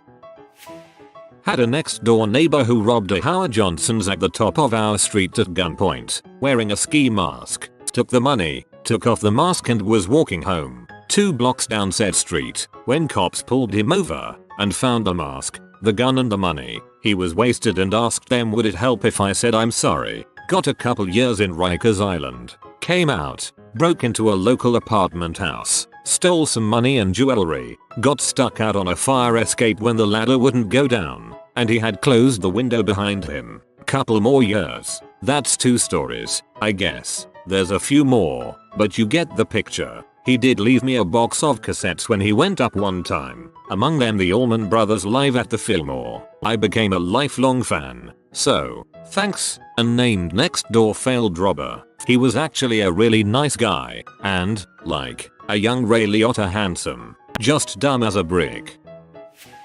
I know a guy smokes a lot of weed and is fairly overweight. He had been trying to find work but was having trouble finding a job since everything he was interested in drug tested. He told my boyfriend that he had a plan that might help him pass a drug test. Since weed supposedly gets stored in your fat cells, he proposed that he should just eat even more than he normally does so he can gain weight. That way, the fat that he gained would replace the weed fat. Boom. Problem solved. She ashamedly told us, her co-workers, how she humped her boyfriend and thought she was pregnant. They were wearing clothes. She wasn't pregnant. She also thought the Great Depression was in the 60s and along with the end of World War II, in the 60s. She's a nurse now. Don't know if the stupidest, but pretty stupid. We were on a drive through an animal park. We see an animal. She asks what kind of meat would that one be. Someone replies, oh, it'd probably taste similar to beef I'd imagine. A few minutes later we see a different animal. She asks, and what about that one? Would it be, like, a fillet or a T-bone or something? Then I realized, this woman thinks different cuts of meat come from different animals. Once at a restaurant in New Orleans, My friend ordered macaroni and cheese. At the table with about 15 other people he says out loud, "How did macaroni and cheese become a thing?" To which I replied, "What do you mean?" He says, "I mean, it's so redundant." You know, I say, "What? How is macaroni and cheese redundant?" And he says, "Think about it. You've got cheese and then you have pasta, which is made of cheese." He thought all pasta was made of cheese. My freshman year roommate dropped a class because he wanted to play his PlayStation more. It put him below the minimum credit threshold for his scholarships and his parents owed $40,000. He was smart enough to get scholarships, yet dumb to make that decision. Nice. My mother rolled down the car window to clean it from inside the car, right after the car wash started. I worked on a hay press for about a month. Most guys had high school education. One particular guy was telling me about a girl he was talking to on Tinder, or some various dating chat app, when he said that she was in New York and that he wanted to go visit her. I told him that that's pretty cool and New York will be quite the change from our little town. He then asked me how close New York was. We were in Washington state. He had no idea New York was over 2,000 miles away. The amount of times some European tourist has casually talked about driving to Uluru from Sydney is mind-boggling. It's like driving from South Carolina to Nebraska. Only imagine there's a huge frick-off desert in between where if your car breaks down you're really fricked. When I was a teenager, my friend's older brother was one of the dumbest I'd ever encountered. We once witnessed him trying to see inside a motorcycle gas tank using a Bic lighter. He assured us a lighter flame isn't hot enough to ignite gasoline. On another occasion, we got into a debate concerning the power of an atomic bomb. He was dead set that it could only take out like 2 houses max. This man went on to have multiple arrests before I moved away. Also fathered 3 children by 2 women. We all lived in a trailer court as well. Not saying it's a prerequisite for idiocy, but some of us get out and some do not. Guy I went high school with was at a party and asked the homeowner if he could have her tattoo kit. She obviously said no. He left and came back an hour later with a ski mask on demanding for the tattoo kit. Was arrested the next day. Can't make up that kind of stupidity. Hey, it's me, a robber. I once had a property manager, person in charge of the rental I lived in since homeowners who lived out of state, who did a bunch of obnoxious things. My husband and I thought she was greedy and maybe getting money for herself and hiding it from the homeowners for repairs or something like that because of shady seeming things she would do when we had repairs. Then we mentioned something about gardening. She said, "You know, I've always wanted to try growing tomatoes and just watering them with salt water. That way, the tomatoes would already be salted when you ate them." Huge reminder to never attribute to malice what is just pure old-fashioned being dumb as a rock. Knew a guy in high school who I'm 99% sure only passed because he cheated like crazy and got tons of people to do his work for him. In grade 11 he was taking some kind of politics course and was writing some kind of essay on American politics. We're from Canada. I agreed to edit his essay and it was the most insane thing I ever had to edit. There were multiple sentences that I couldn't understand until I asked him directly. He ended his essay with the phrase "just like Jesus would have wanted." I don't think he was Christian and spelled Condoleezza Rice as Congolese rice. My 24-year-old cousin. She legitimately thought that my sister being a vegetarian meant that she could not eat animal crackers. If your cousin were 4 instead of 24, this would be pretty charming. I quit my job after telling off a 4-year-old for shaking his cup at me. What's the dumbest thing that has set you off at work? I was a lifeguard for an uppity condo association when I was in college. Every day I had to deal with this typically rich, spoiled, entitled brat of a 12-year-old boy. The last straw occurred during finals. I had had very little sleep. My car was freaking up and I had 2 tough tests that day that drained me even further. I was sitting in my chair watching the pool and the brat walked up to me carrying my keys with a pair of barbecue tongs. "Hey, I found your keys." Now, my keys were attached to a metal 2 fingers tequila rectangle thingy. So, not thinking things through, I open my hand and he drops the keys into them. It took about 2 seconds before I realized they were red hot. The little sucker had let them sit in the hot coals of a grill for a while before picking them up with the tongs and bringing them to me. The smirk on his face was begging me to throttle him. I came very, very close to knocking the crap out of him. but at least had the clarity to know what would happen if I did. I closed the pool and went to the condo association office to let them know I would not work if this kid was allowed in the pool from then on. I was fired on the spot. Who'd have filed a police report. My girlfriend worked at a grocery store in the produce section for a few years. She was stocking the bananas and a customer came up to her, grabbed a bunch of bananas, held it up and said rather sharply, "These bananas are green." To which she clapped her hands and said, "Very good." Got fired. I am the only male worker in my workforce in retail. It was a very busy day and the store was moving and I had to keep on top of things. I get this very annoyed woman coming up to me yelling at me to hurry when I asked how her day was. She had returned a crap load of things. Our return policy is we can only give money back in the form it was paid for. I told her I just couldn't give her cash back. I am a pune and not a manger, so I could not override the system to give cash back. She kept saying she wanted cash back and nothing else. I explained to her our whole return policy without ever losing my temper. She then demands to see my manager, who is female. My manager says the exact same thing I said. The woman was like, "Oh okay, I understand." So then my manager was giving her money back on her card she paid with. Then the woman was like, "That's what you get for hiring unintelligent men." I had been there 9 months. My boss suddenly stopped doing the transaction, cancelled it, and said, "Have a nice day." The woman was like, "What about my money?" My boss was like, "Too bad. This man was doing everything right. Now get out of my store." What a boss. I am a manager and had a guy refuse to talk to me because I am female and he didn't want a woman assisting him. I told him he could sit his butt in the lobby until a man showed up, which was a few days later. Then all my male co-workers refused to help him. I've gotten something similar. I am a male employee at Hallmark and we sell Vera Bradley. So men or women come in and are like, "You're a guy. You don't know anything about Vera Bradley. Grab me one of the girls." B. I have the entire Vera Bradley catalog memorized. I'm an Asian guy working in the electronics department of a retail store. One day some kids, 13-14-year-olds, walked by me and said, "Hey, what's up, Jackie Chan?" I told them to go frick themselves and that they were white cracker pieces of crap. They ran and told their parents, who then reported it to my manager. Luckily the manager just laughed at the situation and told me to carry on. Good move by your manager. I wouldn't fire Jackie Chan either. He could frick crap up. He'd use an LCD TV as a weapon or something.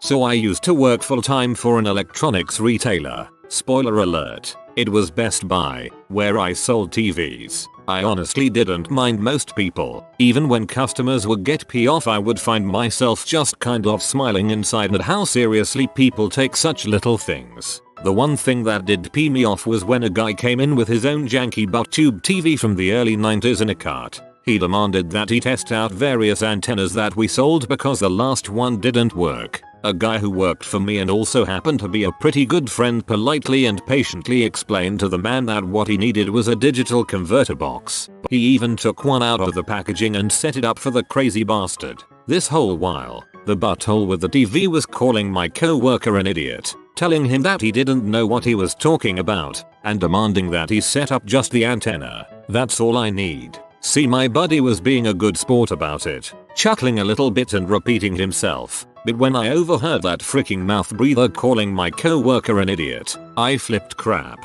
I didn't do anything too crazy, but I walked up to the pair of them and kicked the guy out of the store, which I had no real authority to do. It was very satisfying though. I feel that associates should hold the small butthole cacouterie authority. My friend was a kindergarten teacher until she called one of her students a bee after the kid squirted a bunch of glue in her face and then threw glitter. We had an old lady pay for 4 cans of Coke, then grab 5 and try to leave. She then refused to open her handbag and return it because we charged too much, $1.50 per cold can. Now, we're a small business and we regularly lose hundreds of dollars every year to theft of these cans alone. My boss, 6+, firmly takes her by the arm and walks her around the block. Bottle shop next door, $2.20 for a can. Fish and chip shop across the road, $2.50. Cafe next to that, $2.50. News agency next to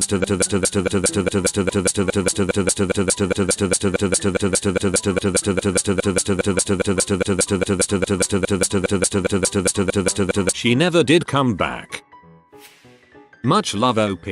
I had a table of 6, all douchebags. Basically treated me like a douche the whole time. Acted like highly entitled American teenagers. Same sad story. But then, they tried to dine and dash on me. In a former life, I was an all-state linebacker, and I cambered dog like a mother sucker. So, after running a 4.440 in full waiter gear, I catch them in the parking lot. Guy says what? Do something and pushes me. So I boxed his freaking ears. Hard, really hard. As much as I hated this guy, don't do this to people. It freaking dropped him. Anyway, cops get called. He agreed to not press charges for my hurting his ears, in exchange for the restaurant not pressing charges for the 3rd-degree shoplifting, and the cops made him pay the tab. Of course I got stiffed on the tip, but it was still the most awesome violent win of my life. I got fired, but I am still friends with my former manager from this instance.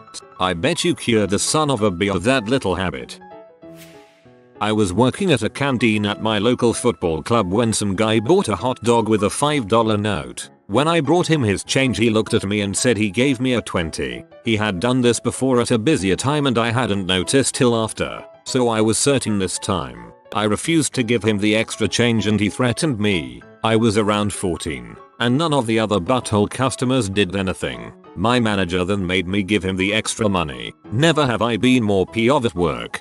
Frick that crap. Used to work at Starbucks, and if the till came up short, I'd have to make up the difference out of my own pocket. Would have laid it into my manager if that happened. I just did my last day at a certain pharmacy chain recently. Well, it happens that my first customer starts my shift out screaming at me about mayo. Now, we always try to order things, but since my store was low budget, the distro center always gave us the shaft on ad items. We couldn't substitute anything for this item either. My hands were tied. I explained all of this to her and told her that a store very close by had the mayo. This set her off. It was my fault. Gas was $5 a gallon. 3.35 really. That I probably PO'd the distro people since I was such an butthole and she wanted to talk to the manager. I was the manager on duty and told her this while still being incredibly courteous about it. At this point she goes, "No frick you, I want to talk to your manager." Again, this was my last day, so the heck with it. I hand her the 1800 number card for customer service and tell her to talk to them. She snatches it out of my hand and goes, "I am gonna get you fired. I am gonna get what I want from this company one way or another." At this point I just lost it and said, "You do that. Go ahead. Maybe they'll tickle your bum a little too if you ask nicely," and walked off. I come back to the counter after I know the woman has left. The cashier that had only been there 3 days was witness to all of this and was in tears laughing. So I had a little Freddy moment too. I worked at an oil field company for about a year and a half. I started off with no experience in the oil field, no experience on operating and fixing heavy machinery, no experience pulling goosenecks through downtown traffic, and also no experience driving 18-wheelers. I moved up very quickly for someone who had no experience. I hounded for a raise and a position upgrade because I had the records to prove I was worth it, and the people I worked with wanting me moved up as well so the position I had could be available. 1 week after my boss told me this position was mine and to enjoy the new salary, benefits, company truck, etc., the boss comes in and calls a meeting.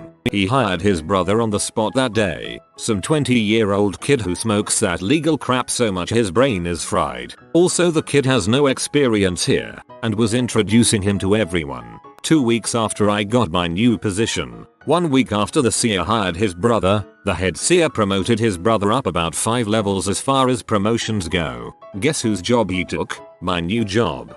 Please tell me you went ape crap. Was working at a Pizza S and I was 18. Worst day of my life up to that point. Busy bus school day, busy bus Friday night dinner rush. Found out that day parents were getting divorced. All I wanted to do was stay in the corner doing dishes all night and not be bothered. It was fine. I was content. Angry, but content. Finally, one of the shift leads who had started the same time as me, but was only promoted the week before, came up and asked me to wash the silverware. I said sure and went off to find the certain tray we used to wash the silverware and find it up front full of clean silverware that the waitstaff had not yet wrapped yet. So I said frick it and went back to doing my dishes. About 20 minutes later, shift lead girl comes back and said I thought I told you to wash the silverware. I responded I saw they hadn't wrapped the clean ones yet. She then said the last thing I wanted anyone to say to me. You have to do what I tell you. I'm a manager, I lost it. Frick you, frick this job. I don't need this crap. I've been here over a goddamn fricking year and you don't think I know how to wash goddamn silverware. Frick this. Threw down my shirt and walked out. The entire store heard me. When I got out back, my buddy who had just gotten off the clock and knew I was on my last nerve started cheering after he had realized I was walking out. Best feeling ever. Upvote for pizza. Yes. Ex-bartender here. Was working an extremely busy Saturday night solo when I generally have a second guy helping me out on the weekend. Butthole had called in sick after staying out too late. People are coming up to my bar non-stop. We had 2 different ones, and the other one was far less busy with extra bartenders, just because it was the cool one. I'm barely managing to keep up when some guy shoulders his way through the crowd and slaps the bar. I'm in the middle of mixing a drink and ignore him as I work on it, and then he has the balls to snap at me. No, really, this sucker snapped at me. I glared at him from behind the bottle I was pouring from, and he says bro, I need 6 mojitos. 5 minutes ago.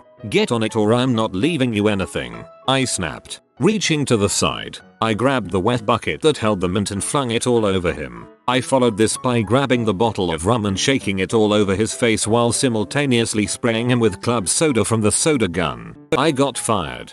WHO's a mojito now. B. I had broken my toe and was up all night doing sound for a local promoter and then had to go work at Food World. Some old ancient guy in my line is bitching because it is taking me too long to check him out, even though I'm pretty quick and most of his stuff was canned, which I just slide across real fast. Not sure what he was griping at, so one of the cans rolled back as I was trying to go faster so he'd shut up and double scans. He gets mad and throws a can of cabbage, a big can, on the conveyor. It bounces off and lands right on my broken foot. I picked up a cabbage and hit him with it and walked out. I knew I was going to be fired for that, but the crap hurt. I was about 17 or so at the time.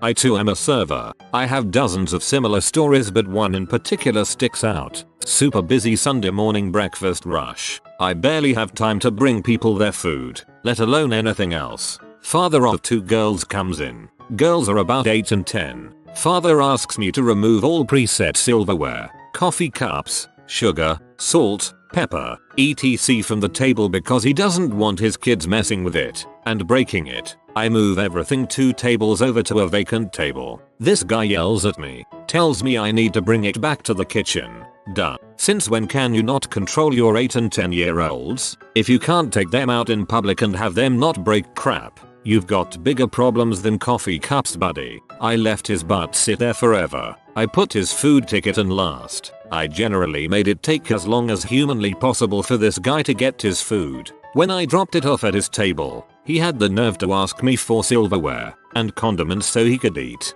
WTF.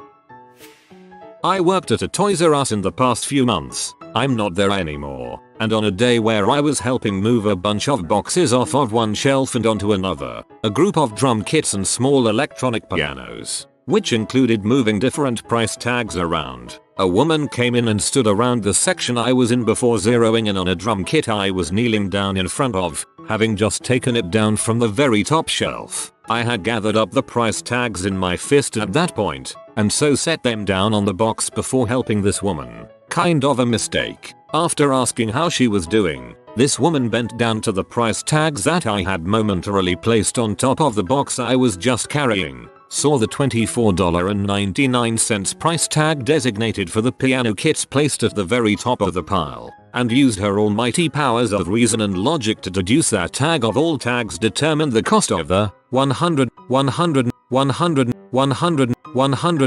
I explained to her that that's not how it worked, that the drum kit was actually not the price of a small electronic piano, that the tags weren't even affixed to where they would need to be in order for us to have made a mistake in the first place, and she absolutely lost her crap. She started yelling at me about how when I was younger, I did things competently and knew how to price things right, and how if a price tag is sitting on a product on the floor clearly in the process of being moved around, however loose and unattached it may be, it automatically. I refused to get mad at her, and instead ask her what she would like me to do for her. She says she wants me to hand in my uniform and learn how to deal with people. I ask her to stay still, and I call the store director to come deal with her. When he gets there she starts yelling at him with everything she's got, from "Do you know who I am?" to "I'm going to report you to head office," and he just stands there and smiles and nods serenely. The calmer he was, the madder she got. After repeatedly denying her demands to walk away with the drum kit for free, the lady just gave up and left. Director comes to me and gives me a high five for not blowing up in her face. The place had its problems, hence my quitting, but that was a cool boss moment. It's true, the calmer a person is, especially in customer service, the more irate the other person usually becomes. It's glorious. I had this guy go off on me and call me an idiot because the cafe I worked at was out of half and half. It was a Starbucks-like setting, so I had to just sit there and listen to this butthole. It turns out we had just ran out and the manager was at the local supermarket buying some more. This guy went on for like 5 minutes while the line got longer, so I eventually told to go get his coffee elsewhere, that we weren't interested in his business and that he was being a pain in the butt. I didn't get fired. My manager actually backed me up, but I got a corporate write-up. Blah blah blah. My friend was complaining that I was taking too long to pick him up to go to school because I had to go get gas, which he never gives me money for, even though I take him to and from school. He asked me with a serious face, "Why did you need to get gas?" To which I calmly replied that my car was on E and since it doesn't run off of the power of friendship I had to put gas in it. Then I cussed him out and called his girlfriend a W. Hope you're not a doormat anymore. I don't mind giving the occasional friend a ride, but if it's going to be a long-term thing, they need to pony up for it, especially if they're going to be butt hats like that. Working in event planning solidifies how any kind of celebration can bring out the worst in people. But on this particular day, everything seemed to drag on, go wrong. You name it, it happened. It didn't help that I went to bed at 4 AM. Right before my shift was over, I received a phone call from a lady requesting the following Saturday in a crime-laden part of the city. For the record, we have had equipment damage there, plus we take the safety of our employees very seriously. Unfortunately we are sold out for that. All of a sudden she begins screaming at me, "You just don't want to come out here." Well, she was right. I couldn't get a word in edgewise over her yelling, nor could I understand her, and yes, I should have hung up, but I held out hope that I could still salvage the call. So I cut her off and tried sounding as professional as possible to recommend another company until, "You just don't want to deal with blacks, mom." I explained that the date is sold out. We cannot manufacture equipment we don't have. I have the name of another comp. I'm calling the news on you. I was done. Then fricking do it and I slammed down the phone. I was shaking from the anger. My eyes were bugged out. I remember planting myself in my chair and staring at the phone, secretly daring the bee to call back. I couldn't believe what I had just done. Slamming down the phone is the thing I miss most about non-mobile telephones. As a preschool teacher I had a rather large woman, I'm small, standing over me in my face yelling at me because I told her daughter she wasn't a real princess. She could pretend to be anything. She was making the other girls cry. That is the moment I decided preschoolers' parents are nuts and I'm getting out. Hint, age doesn't make the parents better. Funny you should ask as I got set off today. I'll try to be brief. A mentally handicapped guy came in today and was somehow ruder than any of the customers we've helped in the past year. Easily. We were both really kind when helping him, but he stayed on the phone through an earpiece while we tried to help him, yelling at the person he was on the phone with every time we tried to answer his questions. He got upset when we couldn't offer him one of our services because of some fine print in a commercial he had seen, and he began to get belligerent with one of my younger co-workers. I turned his attention towards me instead and he tried to pull the same thing. He started going on and on about how we were asking stupid questions and then focused on how stupid we were, using as many irrelevant insults as possible. I took half a dozen of them in stride and gave him my sincerest apologies. but he kept going, being more and more condescending. Being a big guy, 6 feet 4 inches, 280 lbs, I stood up abruptly from my workstation and advanced a few steps towards him. He immediately stepped back and started mumbling about how he wasn't a fighter and didn't want any trouble. I peacefully stood my ground and assured him that there would be no trouble as long as he left right away. I feel absolutely terrible that I had to intimidate someone with special needs, though that female co-worker told me she had felt scared with some of the things he had said, and I wouldn't have tolerated that kind of behavior from anyone, handicapped or not. TLDR. I snapped on a mentally handicapped customer for getting belligerent with me and a younger coworker. As a guy who takes care of mentally handicapped people for a living, I can attest that some Mr. people are the biggest buttholes on the planet, mainly the autistic ones. A lot of people spend so much time feeling bad for them just because they're special needs that it makes the situation worse because they never see any consequences for their actions. It was this Christmas Eve that just passed. Was working a 7-hour shift with another 2 hours off and paid overtime as well. I work at a pizza place and was on cut. For those who haven't worked at busy pizza places, the cutter never moves from his place. If I lose cut, then the oven's back up and everything goes to crap. I am a good cutter and a lower member of the store's management. We have a 3-tiered oven and all ovens pumping out pizza. Then this middle-aged man comes in. He walks through and past the thick of customers waiting to place or pick up their orders and just stands there staring at me. Now our servers are smart. They will ignore men like him and do their job properly and serve people in order.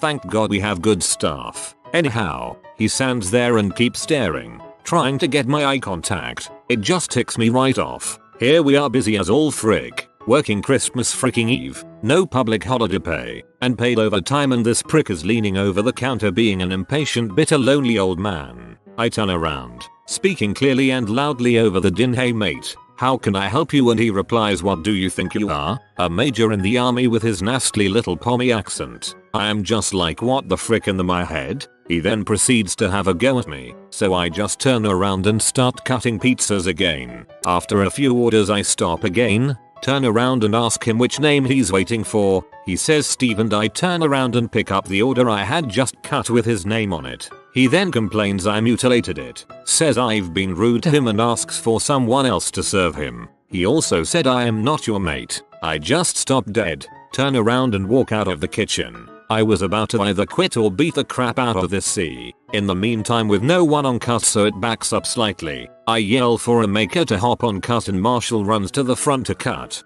He's faster than me but not as neat. So this middle-aged prick stands there and realizes I am actually a good cutter and his pizzas are cut perfectly. I get my head again, walk over and say, "As you can see, things are a little busy, so I am going to have to take his money, give him his change and have a good night mate." I then walk over and pick up a ringing phone and all I hear is, "Man, your pizzas are so crap. Go frick you and your pizzas." Frick you. See, I hang the phone up, walk outside and started laying into the industrial skip bin. Broke my hand. Came inside and finished my shift 8 hours later. TLDR. There went my career as a hand model.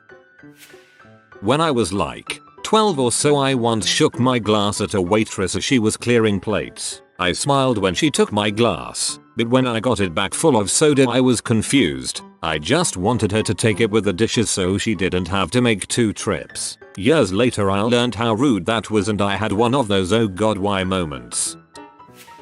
I used to work for a cell cable company in face-to-face sales and customer service. Sometimes if someone was signing up for a bunch of services it could take 10-15 minutes. If the network decided to be slow that day it could take 30 or more mins. I understood people's frustration at waiting in line, but it was still a thankless job. One time this lady came while I was working alone and started freaking out after waiting maybe 5 minutes. She caused a huge scene, demanded to speak to the manager, blah blah blah, stomp stomp stomp. Anyone who's ever worked retail knows this routine. I calmly told her to relax and that she would get the same service the people in front of her were getting. When it was her turn, she never relaxed. So she waits probably 25 minutes, gets to the front of the line, says finally and slaps her bill on the counter. She's in the wrong store. I say you can't pay that here. She looks like she's about to explode on me. I explained to her that my company's theme is red and that everything around her is red. The whole store is red, while her company's theme is blue. Everything blue. Any Canadian will know how stupid you would have to be to mix this up. Anyway, she claims that her company directed her to my store's address and wants me to call their customer service to get an explanation. I say I don't think they did and I'm not going to do that. She begins to protest, but then decides to just scurry out instead. I quit eventually. The company didn't treat employees any better than customers treated employees. Getting it at both ends. No thanks. I once had a customer that wouldn't tell me what item he needed several times at a boating store only for him to get pissed at me for not helping him. Under pressure I just held up my hands and yelled, "Dude, I don't know what the frick you want. You wouldn't tell me so I didn't help you, now get the frick out of my store." He stared at me blankly and said, "Well crap," then left. I hate when people expect to be waited on at every store imaginable. My sister was a waiter at a Chili's for almost 2 years. She had been feeling for a while like it was time to quit. Given how stressed she was all the time, I don't know how anyone can do that job. One Sunday night a group of churchgoers came in from evening services and they sat them in her section. The group told her, at the very beginning of the meal, "We just want you to know that we won't be tipping you this evening, because, wait for it, we don't believe in people working on Sundays." My sister was taken aback and, to her credit, for the most part kept her cool. She did reply, "Well, I wouldn't have to work on Sundays if there weren't so many people coming in after church." She went and told her manager, who stuck up for her and told the family, "We at Chili's don't believe in our waitresses working for free and so I will be serving you this evening." She quit shortly afterward. I went off on this woman for putting packages of meat on the floor. Ain't my job to raise you right. During a morning show radio shift, my co-host and I were called up and berated by some angry dude who didn't like the music we were playing. This boiled my blood for no reason. When it was time for the sports report, our sports guy started talking about NASCAR and I cut him off. "Man, who cares what those rednecks are doing? It's just left turn after left turn. If it weren't for the fatalities, it wouldn't even be a sport." The tirade went on for way too long and surely pissed a lot of people off. But no one called the studio, probably in fear of getting verbally sodomized on the air. Not one of my greatest moments on the radio. I used to work at a movie theater and was always getting into arguments with people. I don't remember the situation, but I do remember that someone started fussing and I snapped at them. Realizing I might have gone overboard, I apologized. They, however, continued bitching. It was then I decided I'd had enough and said, "You know what? I'm actually not sorry, and you need to leave." Sure enough, they left. Another night I was assaulted by a customer. Manager had provoked her. She punched a sign at him and it hit me instead. I was super irritated already and these redneck teenagers came in. They started antagonizing me a little bit until I smarted off at them. The leader called me a dong and then I about lost it internally. Externally, I kept my composure and told him that they needed to leave because I wasn't going to deal with that harassment and if they didn't leave I would get the security guards involved. They left. I have so many more stories like this. Should have just spilled a drink on them. I've done it a few times.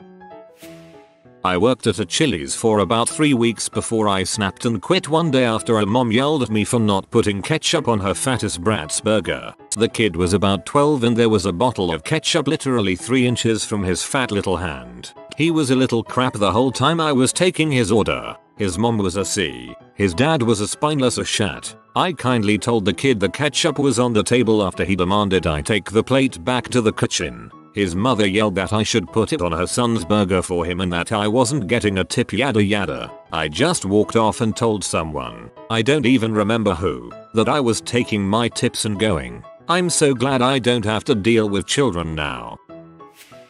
We have a regular drive-through customer at my job. He expects us to know his order so he always orders his name, and, wife's name, special. It's got to be some sort of social and psychological thing with him to make him feel special since he's the only person who does it. I didn't know what it was, and when I apologized and told him, he freaked the frick out. I don't remember a lot since I fell into this sort of apathetic state, but I do definitely remember the words I don't mean to be in but I'm having a bad day. I have no idea my manager really did this. but I guess he was warned to not do that again or we would refuse service to him. A month later, my co-worker was dealing with him and said she was new, didn't know his order, and asked politely if he could please tell her. He replied with this pained, "If I must." About a week after that he was acting as sweet as pie, and after he ordered he told me, "Hey, can you do me a favor? Can you have a great day?" I bit my tongue because I like my job. A swipe.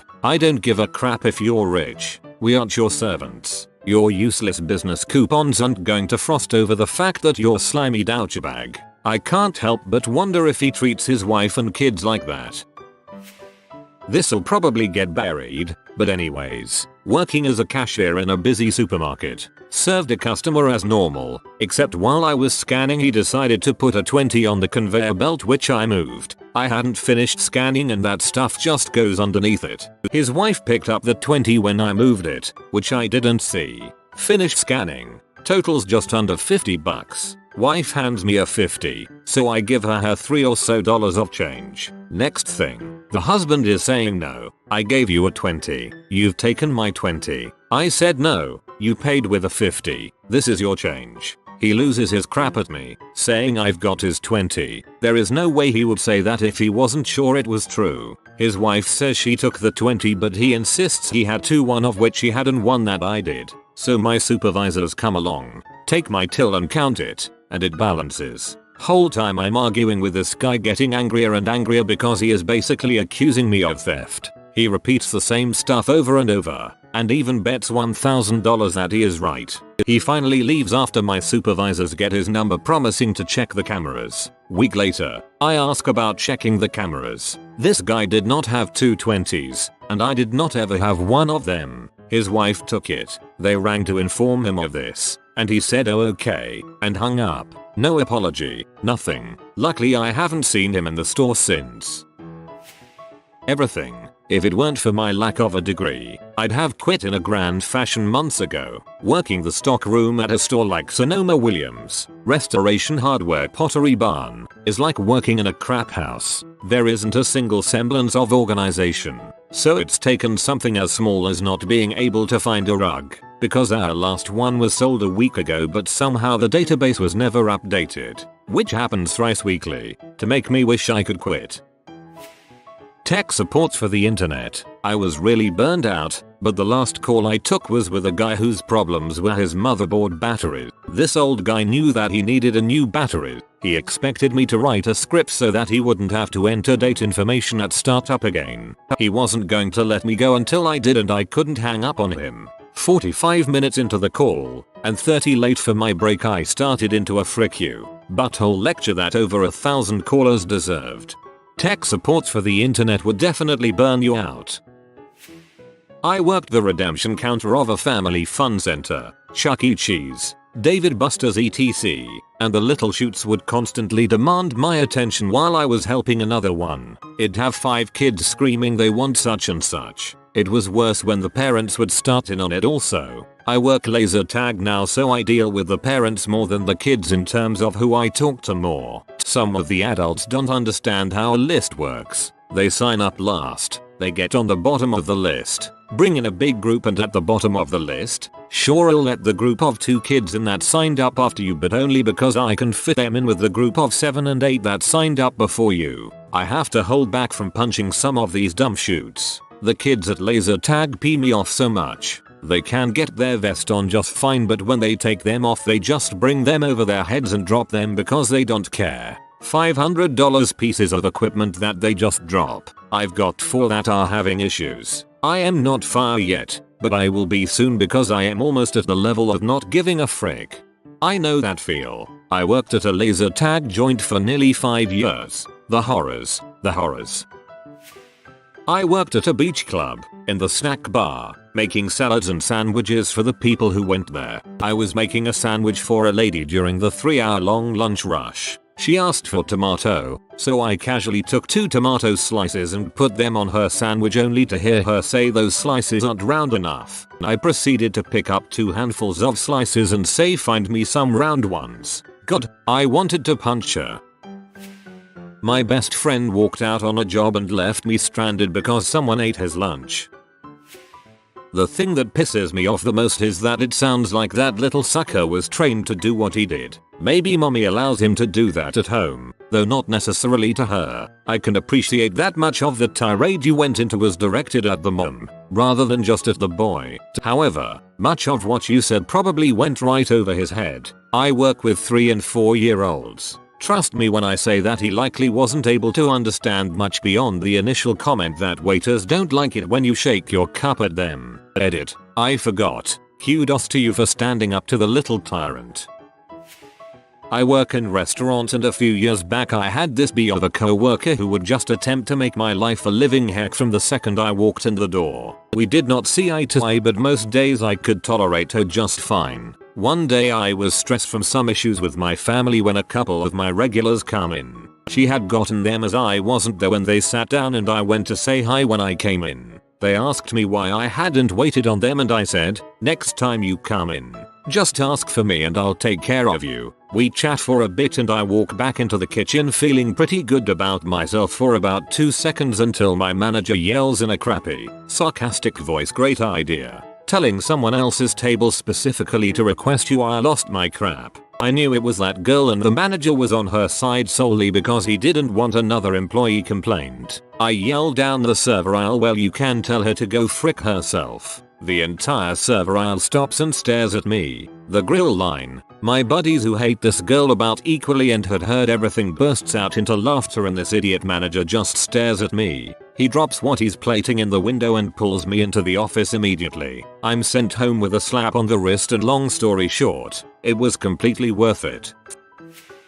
Kind of serious, but my dad almost dying of an aneurysm made me re-evaluate my life situation last year, and it was a big reason I quit my job. Little upset about letting emotion make that ruling now, though. Haven't been able to land employment since, and living with my parents again. Cool that I get to spend time with my dad after almost losing him. Feeling super guilty and super lame for having to depend on him and my mom for financial support. Never quit the first gig until you've got the next one.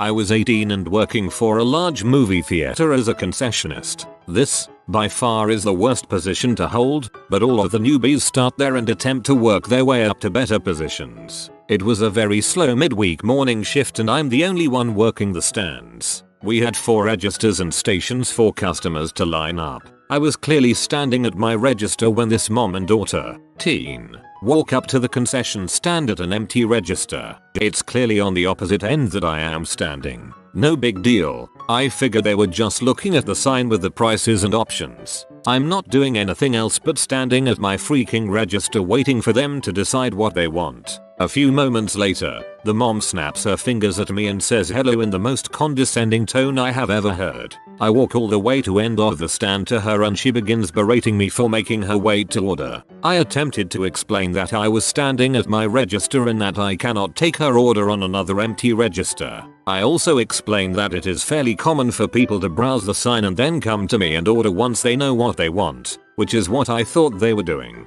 She begins to call me an idiot and incompetent and demand to speak to a manager. I call my manager over and then begin to start making her order. She is still waiting for my manager and still standing at the wrong goddamn register when I hand her and her brat their food at the register they were standing at. She then proceeds to curse at me and call me an idiot because you just said you couldn't help us at this register. Serious rage. I then explained to her that I was trying to make her happy by serving her where she stood, all the while having to walk all the way to my own register and back for her. At that point, my manager comes up and starts to talk to her and I can hear her call me a spick and an idiot. All the while her stupid daughter is chiming in too. I was in tears at this point and another man whom I assume saw the whole thing go down, walks right up to my manager and says, "Mom, I saw the whole thing. These idiots came up to an empty register and your employee asked them if they needed help and they ignored her until they realized how stupid they were for standing at the wrong register.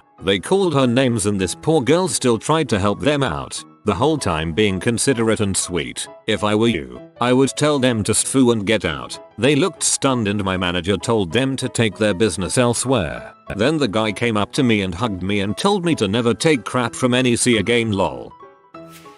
While working at Walgreens, this old, Fat woman came to the counter and rudely asked for a pack of cigarettes, so I asked for her just to be a douche and she yelled at me and left, and I just sat there freaking smiling. What nice things did we used to have, until they got ruined by idiots. I used to work at Tim Hortons and we were located right beside a homeless shelter, so every night, we would take all the food that was still fresh and give it to charity. It wasn't a lot, usually like a box or Timbits and about a dozen donuts, until one day, the regional manager came and shut the whole thing down. He didn't tell us why, only to never do it again or we will be fired. We never questioned it and just held the resentment of Tim Hortons in our hearts. Like, how cheap do you have to be that you would rather have us throw away consumable food? A few months later, a homeless man came in right as we were throwing food in a garbage bag. He goes, "Oh, it's such a pity. I used to love eating your guys' donuts until that freaking idiot had to ruin it." My coworker said, "Yeah, that's honestly fricked up. Corporation greed." You know, the homeless man gave us a weird look. He goes, "Nah, that's not what happened. One of the fuckheads at the shelter faked choking on a Timbit and tired to sue this store. That's why they cut us off." I went to college in NYC and my school's dining halls used to do this to eliminate food waste and cut down on food insecurity in the area. But then someone claimed the food made them sick and tried to sue, so that was the end of that. My parents' old apartment had this little dog park. Our greyhound loved it because she could go run every morning. They closed it because people wouldn't pick up their dog's poop. They would just leave piles of crap, despite management sending letters out. I'm still salty about that one. Don't get a dog if you can't pick up their messes. Very dumb and minor, but I think it goes to show how selfish people can be. A few years ago, a guy on Twitter shared his Starbucks card information and told people to put it on their phones. The idea was to have a shared community card thing. Get a drink if you wanted to, or donate to it so others could get a drink. You would think that people would just grab free drinks, but it actually had a surplus of donations versus people actually using it. I think the card ended up with like $200 at some point. Anyway, some butthole comes along and locks the card account, effectively shutting it down. He said he did it because he wanted to prove how ineffective sharing was or something dumb like that. You always have that one guy who sees other people enjoying something and feels the need to disrupt it. I'm going to prove that people are horrible by being horrible. I used to be able to walk into an airport, book a flight, walk to the gate and get on the plane. I have flown from SFO, where I live, to LAX where my sister lives, countless times in just that fashion. And not to mention, you used to be able to meet people at the gate as they arrived, or go in with them and have a meal before seeing them off. Security took about 30 seconds to get through. Drones. All it takes is a few idiots doing stupid illegal crap like spying on people and legislators jump at the chance to restrict them. To be fair, the government used drones for spying first. We used to keep our church doors open 24/7. But then vandals wrecked that, so we locked up at night. Then we left it open during the days on Saturdays and vandals wrecked that. So now we keep the place locked up except almost exclusively during banking hours and Sundays mornings. My church was having a Halloween plus Saints of the World event and the doors were open. Kids had booths where they told the story about their son or whatever, and in another part of the lobby there were free snacks and stuff with a donation box next to it. Somebody stole all the donation money. College books. My dad spent $50 per semester and my great uncle spent $20. I've spent $500. I know inflation bumps up the price every few years, but Jesus, have the buttholes in the industry been fricking us over. A lot of books can be found through torrents, but don't pirate them. I would never tell you to do that. Just sharing general information. Surprisingly, not Wikipedia. It just seems like one of those things where vandalism should have won over the wish to have a public, well-cited, crowdsourced and relying on contributors' knowledge base. I'm very happy about this. Burning Man used to be a really cool, inclusive mini society. Now it's just a bunch of people with way too much money, isolating themselves from other people in the desert by buying out huge plots of land and excluding others from their clubhouses. Which is a stark contrast from what Burning Man was freaking supposed to be in the first place. I think this happened with festivals in general. Very materialistic, and look how much fun it looks like I'm having on social media. Our parents had a small summer cabin on a quiet, wooded lake. The water was pristine and ideal for fishing and swimming. The air smelled of fresh pine. Then it caught on, and the lake became overtaxed and ruined with powerboats, polluted with gasoline, oil, and junk tossed into the water, tires, mattresses, washing machines, solvents, etc. Now, the fish are gone, the water stinks, and the pine trees have been cut down. Playground equipment, the rolly slides, teeter-totters, the merry-go-rounds, and there was even a park I used to play in as a kid that had an old, retired train car we could go in. The rolly slides apparently pinched too many fingers, the teeter-totters were too hard to get off of, and the merry-go-rounds were spun too fast. As for the train, I'm pretty sure there were people shooting up drugs and or homeless people sleeping in it. Plus graffiti. Now it's gated off and no fun for anyone. I miss merry-go-rounds. There used to be one at a local park. It was my favorite as a kid. Yes, older kids would spin it too fast and the little ones would go flying on mayo, but damn it, we liked it that way. A sense of community in your neighborhood. As a kid, 2nd grade-ish, I used to walk over to my friends and went play in each other's backyards. We learned how to bike together, would explore the woods between yards, play with the older middle schoolers. A lot of paranoia kinda ended that. The DC sniper shooting, fear of kidnappers, it all kinda hit at once. Well, that and cicada season. After that summer, people around here kinda kept to themselves more. This does still exist in places. Just moved to a neighborhood from the country and my son is basically reliving my childhood in the 80s. It makes me so happy. Movie theaters. Etiquette is absolutely dead. My once greatest joy is dead to me because people are inconsiderate buttholes who feel they can act like they're at home and ruin it for others. I've incorporated a projector and a screen into my man cave and never looked back. eBay used to be this amazing multinational garage sale, filled to the brim with people selling their used stuff. Then people started filling it with garbage no brand products and drop shipping it to the winning bidders. Then came the people that started using it as a storefront and charging full retail value for nib items. But now eBay is nothing more than resellers that find it more affordable than developing an actual web store, leaving me scratching my head wondering why people don't just order it from Amazon for $20 less, or walk to a big box store and buy it for the same price without shipping nor a wait. I've permanently checking the use button and the search results have been far better, but there's still people that keep the original box and try to sell it in like new condition for full retail. A smooth experience at the airport. Used to be able to walk through a simple metal detector and that was it. Empty your pockets and you're good. Want to meet your family at the gate? That's fine. Want to walk your loved one to the plane? That's fine too. Now we basically have body cavity searches and have to deal with rude agents who hate their jobs and would rather be anywhere else in the world. It sucks. Don't forget the theft and the fact that they continually fail to find the crap they are supposed to during tests. Hitchhiking. When my parents were growing up in the 60s and 70s, it was normal here, in the middle of a city, to grab a ride from a stranger you might not have known. Someone went around murdering people they picked up and all of a sudden it became illegal to hitchhike. Minor auto accidents, fender benders, when people shrugged, exchanged insurance info, and got the damage fixed. Now too many people call a personal injury attorney and try to get all the money they deserve for injuries that don't amount to anything. Plus, the insurance companies just total everything because of rampant auto body fraud. YouTube used to be about uploading amateur videos. Old school YouTubers put out quality content as well. Now it's all corporate, with companies promoting their stuff, and majority of the content being crap.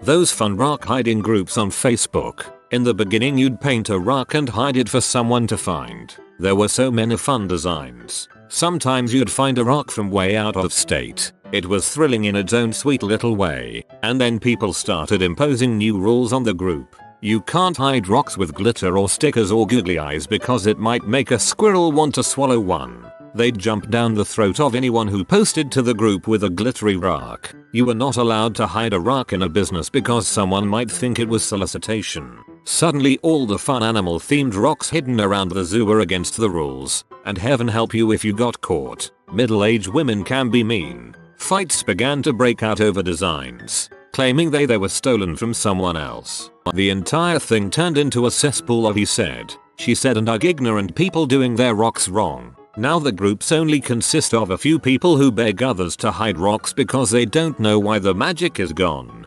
This sounds just like playing some new game in elementary school. It's fun for several weeks and then new people who come ruin the game and you have to come up with a new one.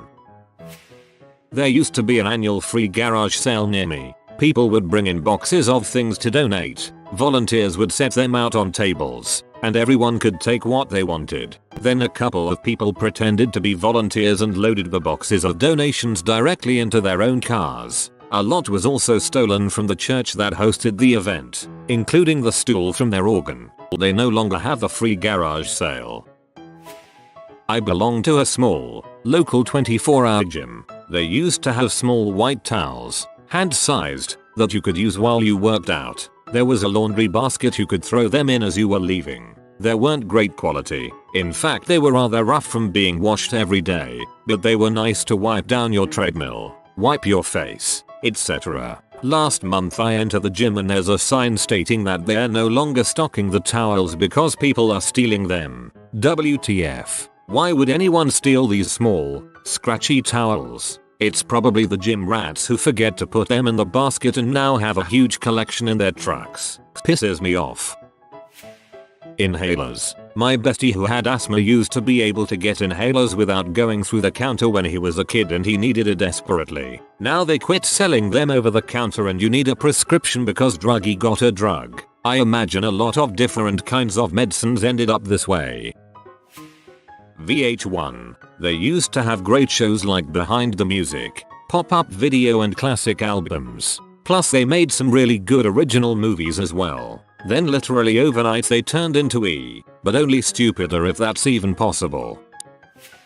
We used to have a small state park where I live. It was a little hole in the ground in the middle of farm country. There was a waterfall, tons of crazy rock formations and climbing walls, as well as rare plants and trees as far as the eye can see. It was beautiful. Then stoners and hippies took over the place, spray painted on all of the rock formations, and moved any rocks and boulders that could be to spell a big 4-20 in the place's gazing field. Baggies and cans litter the waterfall to the point where the entire waterfall looks like a fountain of trash. You can't step 2 feet in any direction without seeing a can, bottle, pipe, or needle. It's really sad. The last time I went, my friends and I left in tears. It was devastating. I don't know if the park is still there or if anyone around there is on Reddit, but I know the R-Trees subreddit is doing a stoner initiative to clean up smoke spots. Maybe posting in there where it is, separate or throw away account. Someone could go and tidy it up a bit. Back in 90s in Turkey, when you were drunk and thought you couldn't make it back home, you'd call 155 police hotline and tell them who you were and your whereabouts. They had to send a cop to pick you up from where you were and give you a lift to your home, so you wouldn't DUI or get robbed or whatever. Islamists came in power and ruined everything for the rest of the country. Similarly, my dad tells me stories about how when he was my age he'd flag a policeman down when he was staggering home drunk and they'd drive him to the top of the hill, near his house. It was a pain to turn around any further, so he'd get home safe. His buddies did the same. Everyone knew the cops and the cops knew them. This was a small town in the US in the early 70s. Try to do that now. Pensions, retirement and having a career with a company for more than 10 years. Stupid boomers, greedy corporate buttholes and crappy government ruined all that for everyone. In Australia there were a series of giant inland lakes in the desert, collectively known as Menindee Lakes. Beautiful, natural diverse ecosystems, fun people activities, and genuinely wondrous. Then the Australian government sold farm upriver to water-intensive overseas cotton farms and didn't restrict their water use. The river started flowing in reverse. Menindee lakes almost never fill anymore. Cotton and rice farming should never have happened in Australia, and it is criminal how it has been allowed to happen. Affordable healthcare insurance. I now pay $700 after tax monthly premium for a third-tier healthcare plan that I try my best not to use due to the cost co-payments, and I am very concerned about what the coverage will cost in 2019. Don't forget the $6,000 deductible. Wine tasting. It used to be that if you were planning a nice dinner or picking up wine for holiday meals, or for whatever reason, you would go to the winery and they would suggest pairings for you. You would taste a few samples and then buy the bottle you wanted, or you would politely tell them you are going to try a different winery. The word got out that wine tasting is free and every shithead who wanted to get drunk for free showed up. Nowadays every winery in California charges for tastings, and instead of having a nice experience, you have to fight yuppies and their dates, bachelorette parties screaming and wooing, etc. for space at the bar. I had a very different experience when visiting in-laws in Germany. The winemakers were very quick to open any bottle I was interested in and pour a very generous tasting glass. I know nothing about wine and all the bottles were gifts, and he knew that, but he was still adamant that he wanted me to taste his wine. It was almost a pride for him. Fandoms. Used to be. There could be big fandoms without fights and ships were just for fun and no one trying to harass people into making them canon. I don't care if my ship doesn't become canon. I will freaking ship it anyways. People used to read the articles and be informed. Now I feel like people skip to the comments to get the gist of what was actually written said. So whoever invented the comments section ruined reading. A lot of articles are crap to read now, though a lot of fluff added just to increase average time a user spends on the site. The comfort of knowing that your children were safe from polio and smallpox and measles because people vaccinated their kids, because of course people vaccinated their kids because duh. Decades of science brought low by a Playboy playmate. Give it a minute to let that really sink in. Being a kid. Time was you could roam around your neighborhood, ride your bike to a nearby park, explore the woods behind your house, or whatever. On a typical summer day, you'd get kicked out of your house and told to come home when the streetlights came on. You had freedom to roam and explore and create and play, and yes, to get beat up by bullies and chased by stray dogs and maybe fall down and cut yourself. But you were free to explore and learn and figure crap out on your own, and it was awesome. Now, we have the norm, at least in the US, that children ought to be under adult supervision every minute of every day. We take them from one supervised activity to the next, handing them off like some kind of nuclear code briefcase. Parents are afraid to leave their kid in the car while they run into the store for a few minutes because someone might call the police on them, and they couldn't have been charged with a crime. This is ludicrous to me. All things being equal, it's one thing to leave your kid sat in the car reading a book or playing a game on his tablet when weather is a concern. That could be neglect or abuse if it's too hot, for instance. But if it's in the shade and it's a cool 65 out and you're just picking up grandma's prescription real quick, I just don't understand. I don't get helicopter parenting and how it came to be the norm, to the point parents can be charged with actual crimes for doing nothing more than letting their kid alone for a few minutes. It's just baffling to me.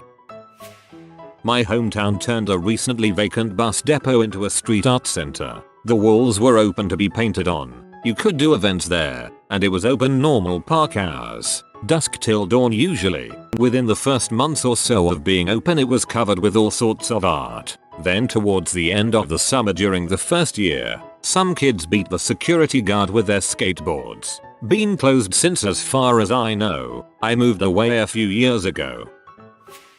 Facebook. I'm not saying it was amazing, but it was so different my freshman year of college. It was fun to upload photos and connect with people you met in class, etc. Now there are a ton of middle-aged people with their political opinions, on both sides, and acting like they're better than everyone who is mourning Mac Miller, while you're crying over this celebrity. I'm thinking of the 3 veterans who commit suicide every day. Repost to show you care. Just really sick of all of my aunts and uncles on Facebook with their stupid opinions. ETA. Obviously I can unfriend those people and I have. I'm just saying the whole vibe of the site is different. Maybe it's just me getting old, but I'll take first day of school pictures over politics and buy my MLM crap any day. Driving. Now there's too many dang people on the road, most of whom do not need to be licensed to drive, that cannot use common sense, move along, follow traffic, and understand that they are not the only vehicle trying to get somewhere. No one drives in New York City, there's too much traffic.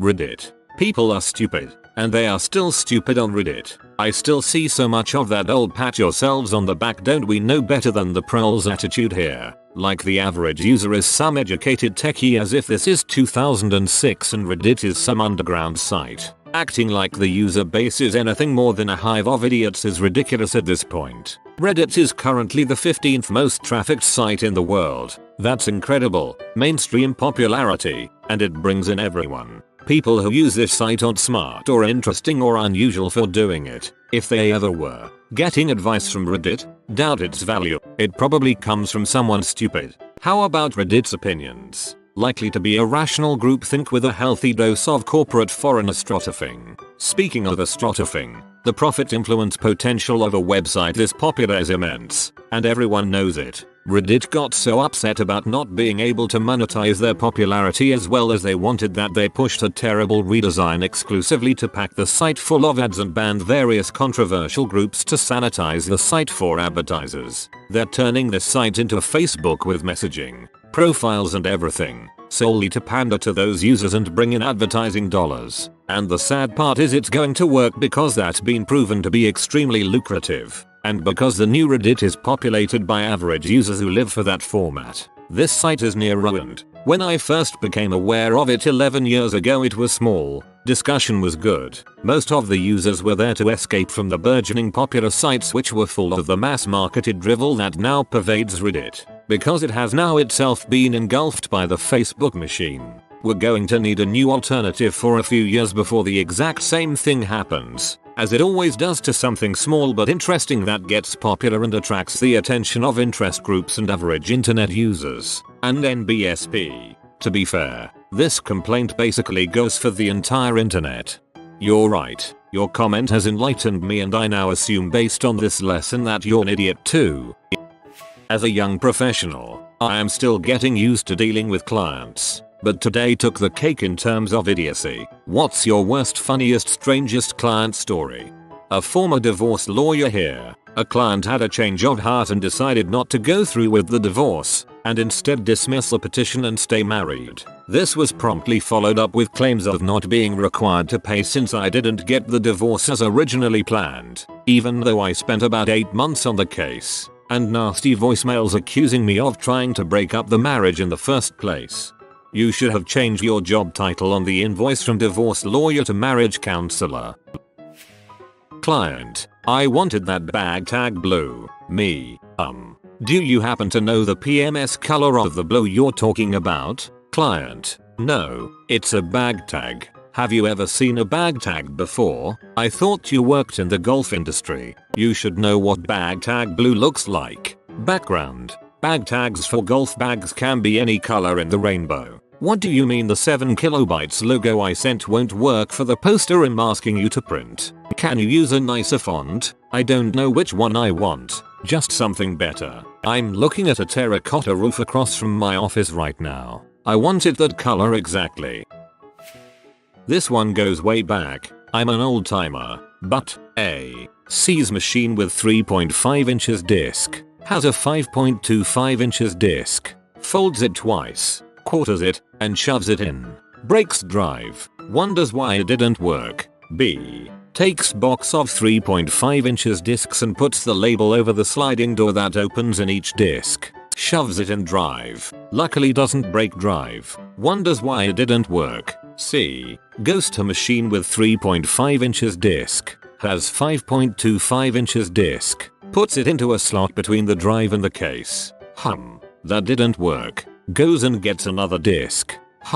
That didn't work. Does it until entire case is plugged and things start melting. D. Spills Coke on disc. Lets it dry. Puts it into a Mac, one of the early ones. Wrecks drive. Goes to next Mac. Wrecks drive. Goes to next Mac. Wrecks 4 Macs in 10 minutes. Puts disk in a drawer. We fix Macs. Wondering what happened. They come back. Someone else finds disk. Wrecks 2 Macs before we stop them. Look at disk. Workout story. Unbelievable. If I wasn't directly involved I wouldn't believe it. Animation notes. Producer. Frame 35 the creature looks gay. Make animation less gay. VFX notes. Producer. Please make the parallax more blue. I'll take ways to tell if your producer is on drugs for 300. Alex. First job out of college was a graphic design position. I sent one of our bigger clients a proof of a brochure they wanted. I get a phone call from the client. Client. Something is wrong with this proof you sent me. Me. What's the problem? Client. Well, the first page is fine, but the next few are I pull up the file and see that everything's as it should be. Client. I mean these are nice pictures and all, but man you didn't need to send them to me. Me. What? Client. Well there's all this smut. Me. What? Client. Oh Jesus. Here's one of a girl with giant cans. Me. I did not send you that. Client. This gal is just laying there spread eagle. Me. Client. Really those aren't from me. Client. Oh god. Now I'm looking at a clam bake. You really shouldn't have sent me these. Turns out he was using Windows Picture Viewer whatever it was called in Windows XP and was somehow skimming through his cached images. Took a while to convince him they weren't from me. I would be crapping myself in your position on the phone, paranoid that I had actually just sent a load of P instead of proofs. I do inside sales for an IT consulting company. I had a client that ordered a docking station and keyboard through us. He called me and asked why he couldn't get anything to come up on the screen. Probably because he didn't order a freaking computer. My job is to help people who have had their driver's license suspended. I either restore it if I am able or tell them what fines need to be paid, etc. This girl comes in to get restored from a DUI. Drunk off her butt. The smell of alcohol on her was overwhelming. I informed her that she couldn't get unsuspended because she hadn't completed her court-ordered alcohol education classes yet. She proceeds to go apeshit on me, half crying, half screaming about how us and the police are conspiring against her. When she stood up to flounce out of my office there was a huge dark stain on the front back of her sweatpants and a puddle on the floor chair. She had peed herself without realizing it. Or maybe on purpose to get back at me, but it really seemed like she didn't notice. My office had to be sanitized by the janitor and the chair had to be thrown away. She was just asserting her dominance. A new employee of higher rank and pay than me brought me a paper document and asked me if I could make an electronic version of it so she could email it to someone. After looking at it, it was obviously recently printed on crisp paper. When I asked her where she got the printout she said she printed it from her computer. I had no idea how to respond. We both worked in IT. That one is truly stunning. My boss gave a client a company car to drive, and 2 days later he asked me to call her and remind her to return it by the weekend. So I called her up, reminded her and she said she'd have it back on Saturday. Saturday rolls around. She doesn't return it. Sunday, no show. I called and left her a message that she did not return. Long story short, I called and left 8 or 9 messages over the next 3 freaking weeks asking her to return our car. Finally she calls me back. Minnie this is Mrs. Doe. You need to come here right now and pick up your car. I have workmen coming and the car is in their way. Clearly we have inconvenienced her by allowing her to park our car in an inconvenient spot, and she is upset. WTF? I replied, annoyed but professional. Mrs. Doe, I'm afraid I can't make it there now. Can you please bring the car here, since you live 2 miles away? She is now even more upset. No, I have things to do. You need to pick up your car now. I told her, I won't be available to pick it up until 11:30. If that's a problem then you can bring the car here. She screams, I have workmen coming. I'm paying them hourly and the car is in their way. So it turns out the reason she kept our car so long was she had decided that instead of returning the car to us, she would go on vacation instead. While on vacation she drained the battery to the point where even a battery pack couldn't jumpstart the car. I called a tow truck, and then she calls again after running errands and returning home. This car is still in my driveway. Yes mom. I replied. We weren't able to jumpstart it. A tow truck is on the way. Unacceptable. Get this car now, seriously. She was a very wealthy woman who was very much unaccustomed to not getting her way. The fact that she had demanded this car be gone, and it wasn't magically made so, not only upset her but offended her. Mom, I called our tow insurance, and they called 3 local tow companies. The earliest available tow truck will be there by 5 o'clock. Her final demand was for me to call every local tow truck company in the area, while she listened to make sure I did, and see if any could be there faster. That was the point where I told her if the job I'm doing isn't adequate, she needs to contact my boss, and hung up. It upsets me that our company feels they have to, figuratively, suck a client's dong to get their business. I always feel the quality of the work should speak for itself. Unfortunately, this is not the way the world works. Still pisses me off, though. A client of ours sent out an email to our team which basically resulted in us completely having to redo his tax return. One of the managers on the account replied to our team about how this client always procrastinated and was a real brash dickhead. Too bad she sent reply all including our client. The minutes immediately following her reply were tense. The partner on the account was panicking and she was in tears for her mistake. Lucky her. The client responded with haha, yeah, I can be a real butthole sometimes, and found it hilarious. I once sent an email to my boss telling him about a proposal and saying that the potential client clearly has no idea what's going on. My boss forwarded the email to the guy asking if he could clarify. We did not hear back. Hello, I'm new in 15 years. The avalanche of balls that clients have spewed my way is massive. It's astonishing, really. I don't fault people for it. It's just human nature. Plus, the more you specialize, the more myopic your worldview becomes. Almost as if you dump some information in favor of other. Anyway, the best one involved a director-level executive from the massive worldwide retailer stopping my presentation and, in a rather bitchy way, pointing out a flaw in my taxonomy. I'm a UXIA professional, in front of 20 people in a boardroom, with another 40 listening in from various locations. She asked if I had made a mistake when I categorized a portion of the content. Shouldn't South Africa be upper level? You know, so it's equal to North America and Europe. No ma'am. South Africa is a country on the continent of Africa.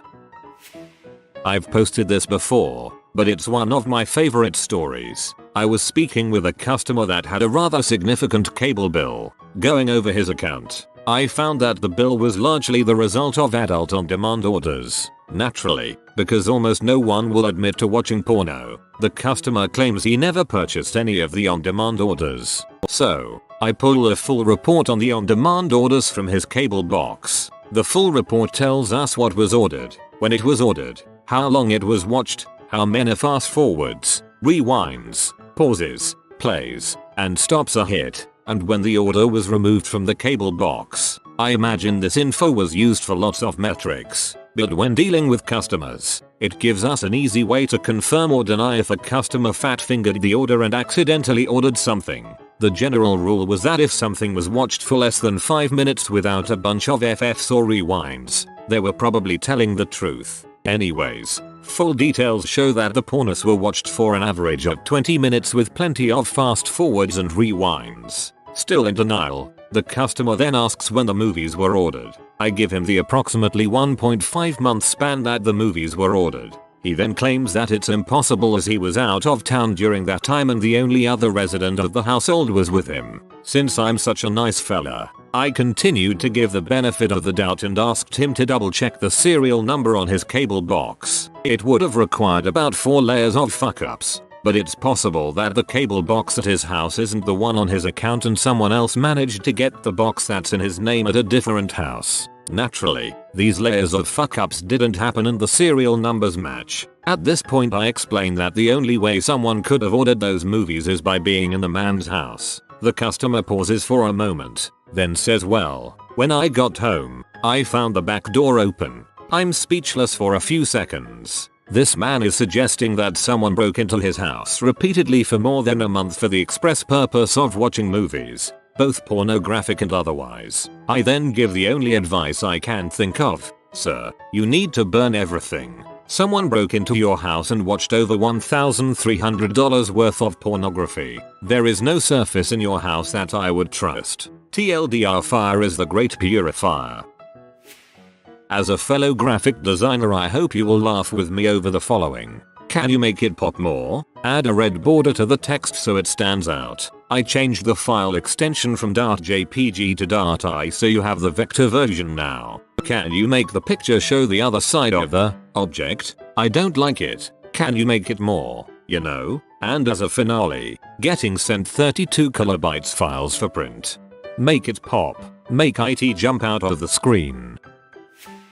Oof, it never really stops either. I work a lot with a non-profit. Good cause. Sweet staff. I support them completely and love working with them. But every so often I want to strangle all of them with one long extension cord. Last year I designed an HTML newsletter for them. Just cleaning up the info they wanted to send, making it more readable and adding some photos design elements for emphasis interest. At the bottom of the email was a table of maybe 20 names with titles, institutions identifying the people. I slotted every name into the table, but some of the names were longer than others, some titles were longer, some had institute names, etc. So the visual balance of the names in the table was a bit wonky. Who cares, right? It's a dang newsletter. It had time sensitive information. The names were just there to fill up space. I swear. This non-profit did at least 12 revisions to that stupid list of names, and in the process delayed their time-sensitive newsletter over 10 days. Their email list was already pretty tiny, less than 2,000 active addresses. If you know anything about newsletters, you know that they have fantastically low open rates. So basically this non-profit paid for 12 revisions and delayed their newsletter for 10 days so 100 people could enjoy the perfectly balanced list of names. I was in a spec meeting for some banner ads for a large telecommunications company. The creative guys were giving their concept to the other side of the table, when one of the older gentlemen stops and says, "So the banner will only animate for less than 10 seconds? And the creative guy says yes and starts to go into an explanation about catching the user's eye or some BS, and the older gentleman puts up his hands and leans over to the guy to the right of him and asks, "Did we pay for a 15 or 30-second spot?" Everyone in the room fell silent for a second as we tried to process what he was saying. Meanwhile he continues, "Because if we paid for a 15-second spot, why should we only use 10 seconds? Since our company did all sorts of TV work as well." One of the creative guys picked up on it and basically explained that banners don't work like TV. The client literally thought that everyone coming to the web page would stop for 15-30 seconds and watch the banner. We have clients all the time who want their banners to stay up on their page for 30 seconds at a time. We try to explain to them that it's too long. Why not use a refresh? But they have no idea what we are talking about no matter how hard we try to explain it. We have a joke in the office that if a potential client gives us a AOL email, they are too old to understand what we need to tell them. Ha ha ha ha. I feel your pain. I once made a website for someone. I changed the dang colors with him for at least 4 hours. In the end, after I told him the color scheme is crap, he said to me, "I'm colorblind and this looks good to me." Was doing some basic CAD work for this old engineer. Basically he scribbled on paper and I transferred it to the computer via AutoCAD. One day we were having a little trouble and I suggested something on the computer to try. Keep in mind he knows nothing about computers. Well, he proceeds to throw a hissy fit and states strongly how he does not pay me to think but rather do what he tells me. Well, a few days later we were having a similar problem on the computer. I knew the solution rather instantly. However, I kept my mouth shut for a few hours while he struggled. Finally I suggested a solution. He asked why I didn't say so sooner. I then reminded him in a pseudo-polite manner how he didn't pay me to think. He immediately shut his mouth and then mumbled something. Quit working with that butthole yesterday after a year of his crap. Have many more stories like that. I'm working on my engineering degree right now. Frick that guy. Must be a crap engineer. Not me, but my dad. He's a vet and the best client story he's told me is a lady bringing in a group of puppies to be checked out and get shots, etc. She claimed to have found them and thought they were very cute. All would have been well except that they were no ordinary puppies. They were coyote pups. This woman found wild coyotes and brought them to my father thinking she was going to have some new puppies that needed shots. So did she keep the coyotes or not? I'm a funeral director. I was working with a family where the next of kin was a woman with a slight touch of dementia, just enough to make her not entirely lucid. The children completed arrangements in the contract. Through the entirety of the arrangement conference, we're aware that she's not quite sure why she's there. It hasn't sunk in that her husband just died. Anyways, we get around to the day of the service and it's family only for the first hour. He's up at the front of the chapel dressed to the nines, and the wife has hobbled her walker up to look at him. She's in some distress, finally connecting that this body is her husband. Haltingly, she asks me to open the foot end of the casket so she can see his feet and confirm that it's him. Of course I oblige. Important fact, I did not embalm, dress or cosmetize this body, so I lift open the foot end and immediately the daughter gasps. Those aren't his shoes, why are there a stranger's shoes on dad? Cue total panic mode for the next 5 minutes. So I do my best to smooth it over, taking the shoes off and vowing to kill my embalmer later. I figure I'm done, but no, mom wants to see his bare tootsies. Okay, so I slip the sock down on the left foot, then tug it off. She is delighted to see the blackened, dead flesh of necrotized toes. She reaches a hand out to tenderly caress these toes, and I'm barely holding down the gag reflex before myself and the daughter intervene. I spend the next few minutes trying to slip the sock back on without accidentally breaking off his toes. Let's just say that when that family walked out our front doors, I was beyond relieved. We had a lady who wanted us to put her husband's wedding ring and dentures in right before the visitation. The embalmer made the decision to glue the fingers together and the hands on top of each other and the teeth. Well, you know how that is. She was actually pretty understanding after the FD explained it, but all the employees were sweating bullets. I think you'll like these other edits. Our tales from tech support. Our tales from retail. Our tales from the pizza guy. Good stories. I never knew about our tales from the pizza guy. Thanks for bringing it to my attention.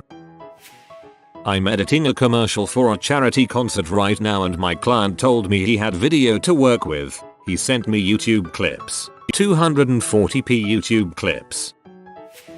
A lady comes in with her laptop telling me that her cat slept on the keyboard and half the keys comes out with numbers instead of letters. I showed her what numlock is. She thanked me and left. I work at a convenience store. Well, that was convenient for her at least. About 3 years ago, I had a job at a small print shop as their graphic designer. Desktop publishing mostly, occasional business card, mostly just lame forms and such. We got a job for a towing company. They were AAA All-American Towing, or something similar. Something with a lot of us so they'd be listed first in the phone book. They wanted us to whip up something over the top patriotic. American flags, bald eagles, all of it. I do a quick little mock-up and send it off to them for a sign-off on the proof. They love it, every single part of it, except the bald eagle stock photo I used. They said the eagle looked angry and not friendly at all. My manager and I make a couple jokes, mostly about it being a bird of prey, not a bird of play, etc. In a minute of downtime, I opened the project up and spent some time screwing around with the liquify tool. Basically made it look like the eagle was grinning. It was ridiculous. Sent it over to the manager. We had a couple laughs. About a week later, I get the revised proof back from the customer. Somehow, we had sent them my joke happy eagle. They love it. Run it. Business cards for everyone in the company. Envelopes, letterhead, invoice sheets, and vehicle wraps for the trucks. Saw the trucks all over town for months, and laughed my butt off every time. Oh please, post a pic. User complained bitterly when informed we would be upgrading her with a mouse. I'm an old professional. Didn't want a mouse. Didn't use a mouse. Don't bring her a mouse. When we came to install the mouse and the software, Windows 3.1 if I recall, she said, fine, I'll take the mouse. Just please, don't take my keyboard. I have posted this before and people found it quite funny. I was once hired as a web designer at a company that sells machine parts. I was supposed to create and maintain their web page for them. On my first day at the office I was seated at my desk, which had no computer on it. I was told that I was to draw the website on paper and after it was approved I would get a computer. Well, paper prototyping does have value, but it's still a weird situation. I wonder how long you could have gone without a machine.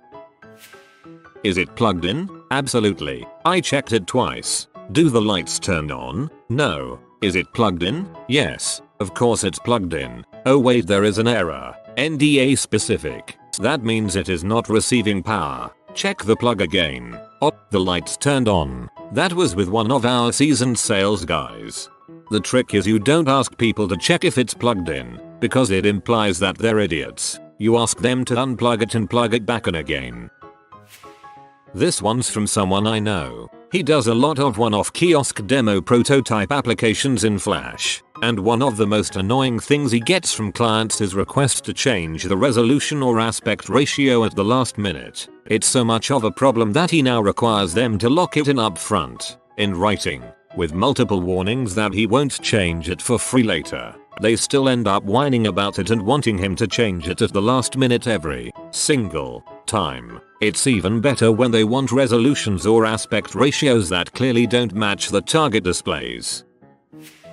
I once had a client tell me to rewrite my report without using the word "this." He said it was too vague. Just as an experiment, I want all of you to push Ctrl+F and search for this. Just look at all of the instances of the word "this" on your current page, and try to come up with an alternative word or phrase. I dare you. I freaking dare you.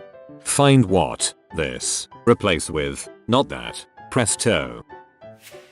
I used to work in the appliance department of Sears. We had a woman call in who had recently purchased a stove. The stove was having issues and she wanted us to send someone out. It seems this particular stove was possessed. We offered to send a repairman out. We even offered to have our delivery team bring her another stove. Nope, not good enough. She wanted us to send out a priest who could perform an exorcism on a stove. I probably would have bought costumes for the delivery team and sent them on their way. I work in a bakery. I've had a few good ones. Firstly, bread that is made fresh and doesn't sell on that day. We slice it and bag it up, and then sell it the next day half price. Reduce wastages. Anyway, in strolls a customer, reads the little price sign we have and asks me what is yesterday's bread. I was dumbfounded. This one was just today. We sell these little soft rolls with single fillings, egg, cheese, ham, etc. Anyway, the price got put up by management just to see how it would do. After a few weeks they decided to revert to the original price. Our prices fluctuate often, so I'm used to customers questioning things going up, but this one was brilliant. A customer comes in today and buys some, me, that will be 99p sir. Anything else, him, but they are £1.20. That's what I paid the other day, me. Yes sir, I know, but they have gone back down. I can assure you that 99p is the correct price, him, but that can't be.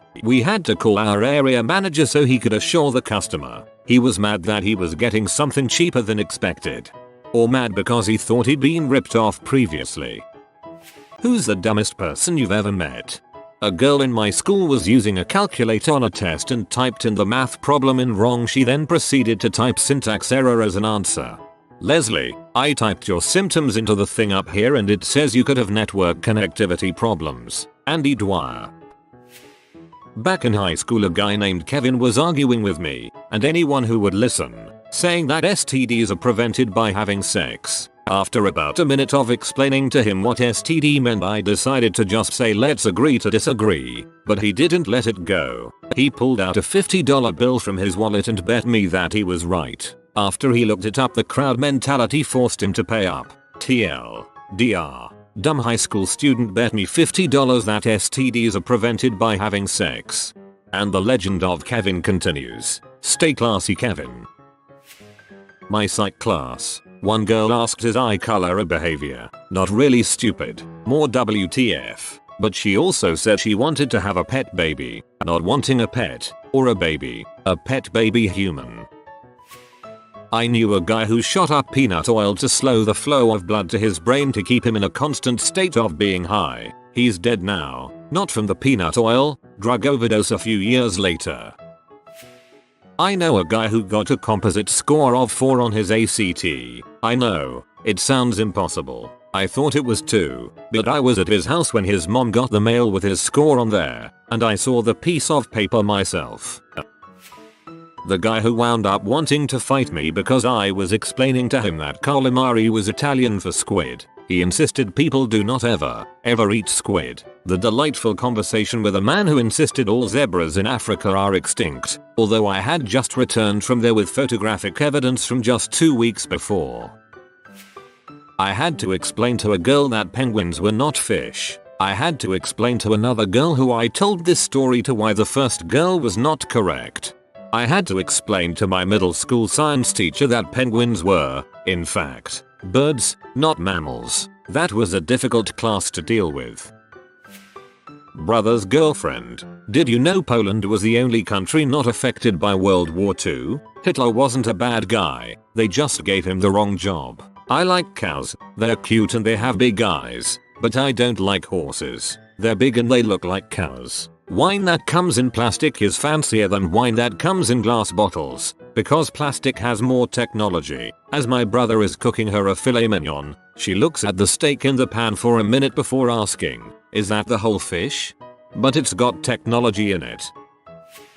A girl in my class believed that Neanderthals ate ice and cheese. Bonus. She didn't know eggs came from chickens. She thought they were manufactured in a factory. Well, they're made by chickens, often mass produced in a factory.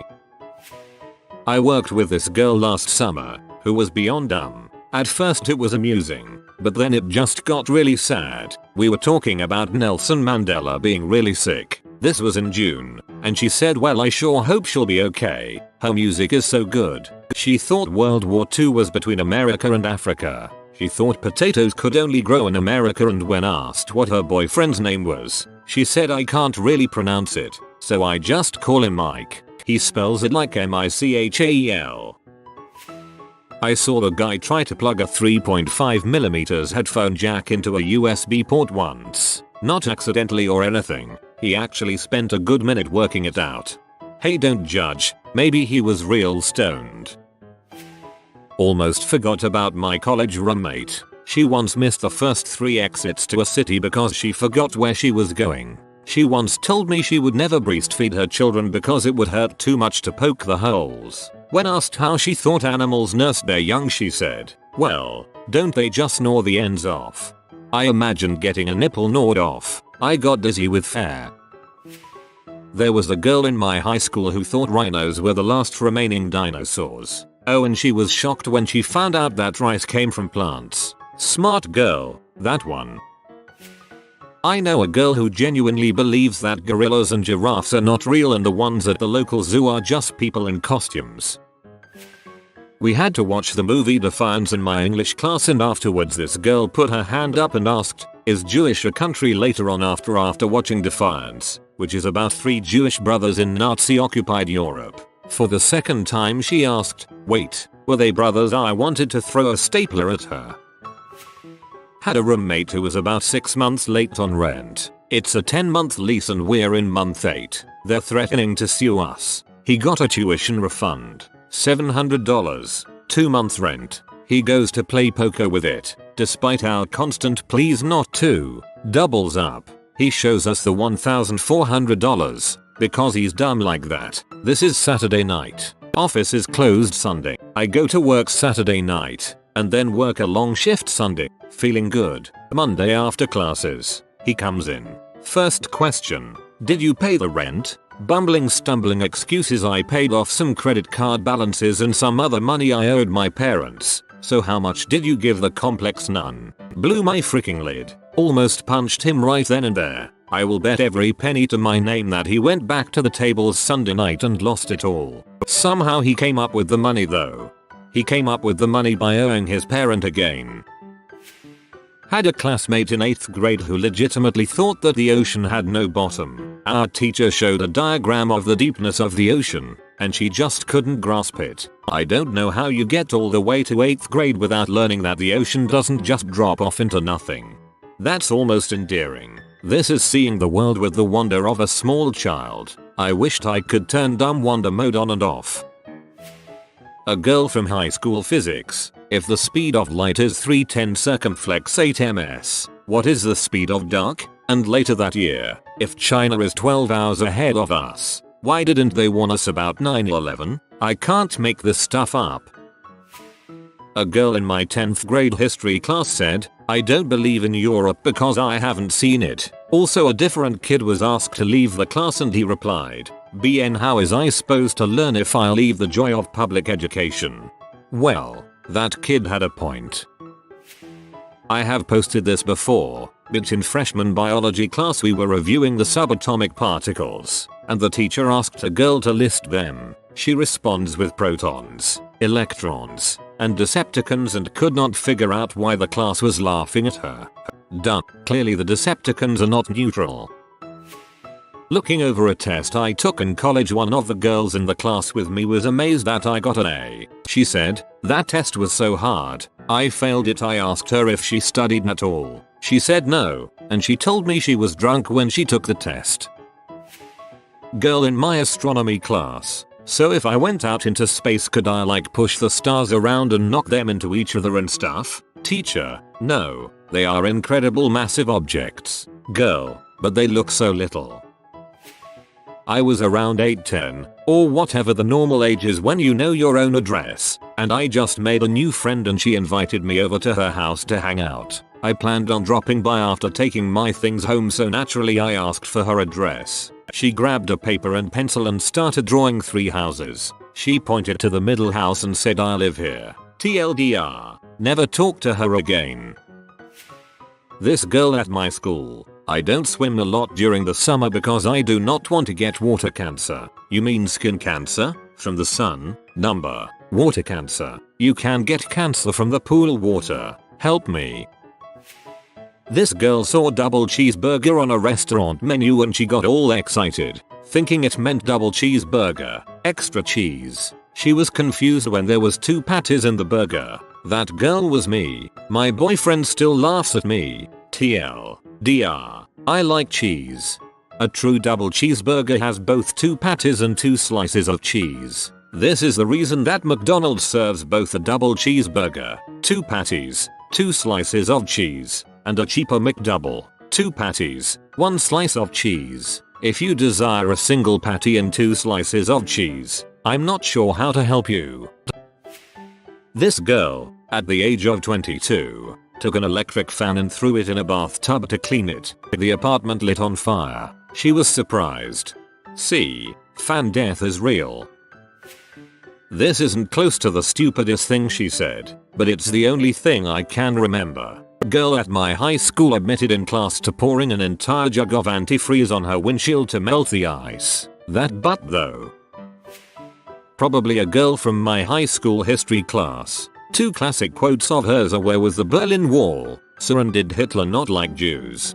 In 12th grade someone in my class asked where Narnia was. They were being 100% serious.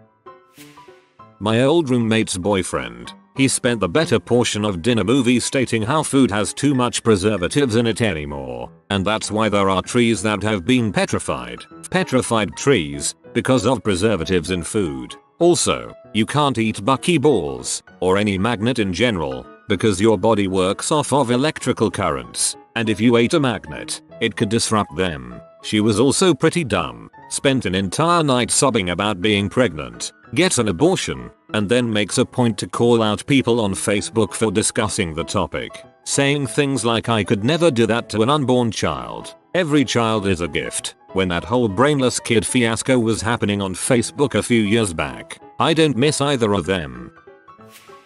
A co-worker of my dad's, whom I've met a few times. She was a middle-aged woman and she believed that there were huge black lines on the ground separating each of the states in the US. You know how they show the state borders on political maps? Yeah, she thought those were really there.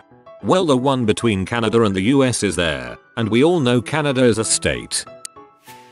My ex-roommate's boyfriend. He was 22, he actually idolized Bieber, One Direction, etc., and did everything he could to be like them. He was also homophobic, probably gay because he often wore his girlfriend's clothes from Forever 21, and refused to get a job because the band is totally gonna make it. He also pushed his girlfriend down a set of stairs and was so in love with himself that he took mirror selfies, posted them on his Facebook, then sent them to his Facebook page that he made for himself. Absolutely the worst person I've ever met. To make sure he didn't come to the house, I actually convinced him that our building was built on an ancient Indian burial ground and that strange things did happen from time to time. He never came back.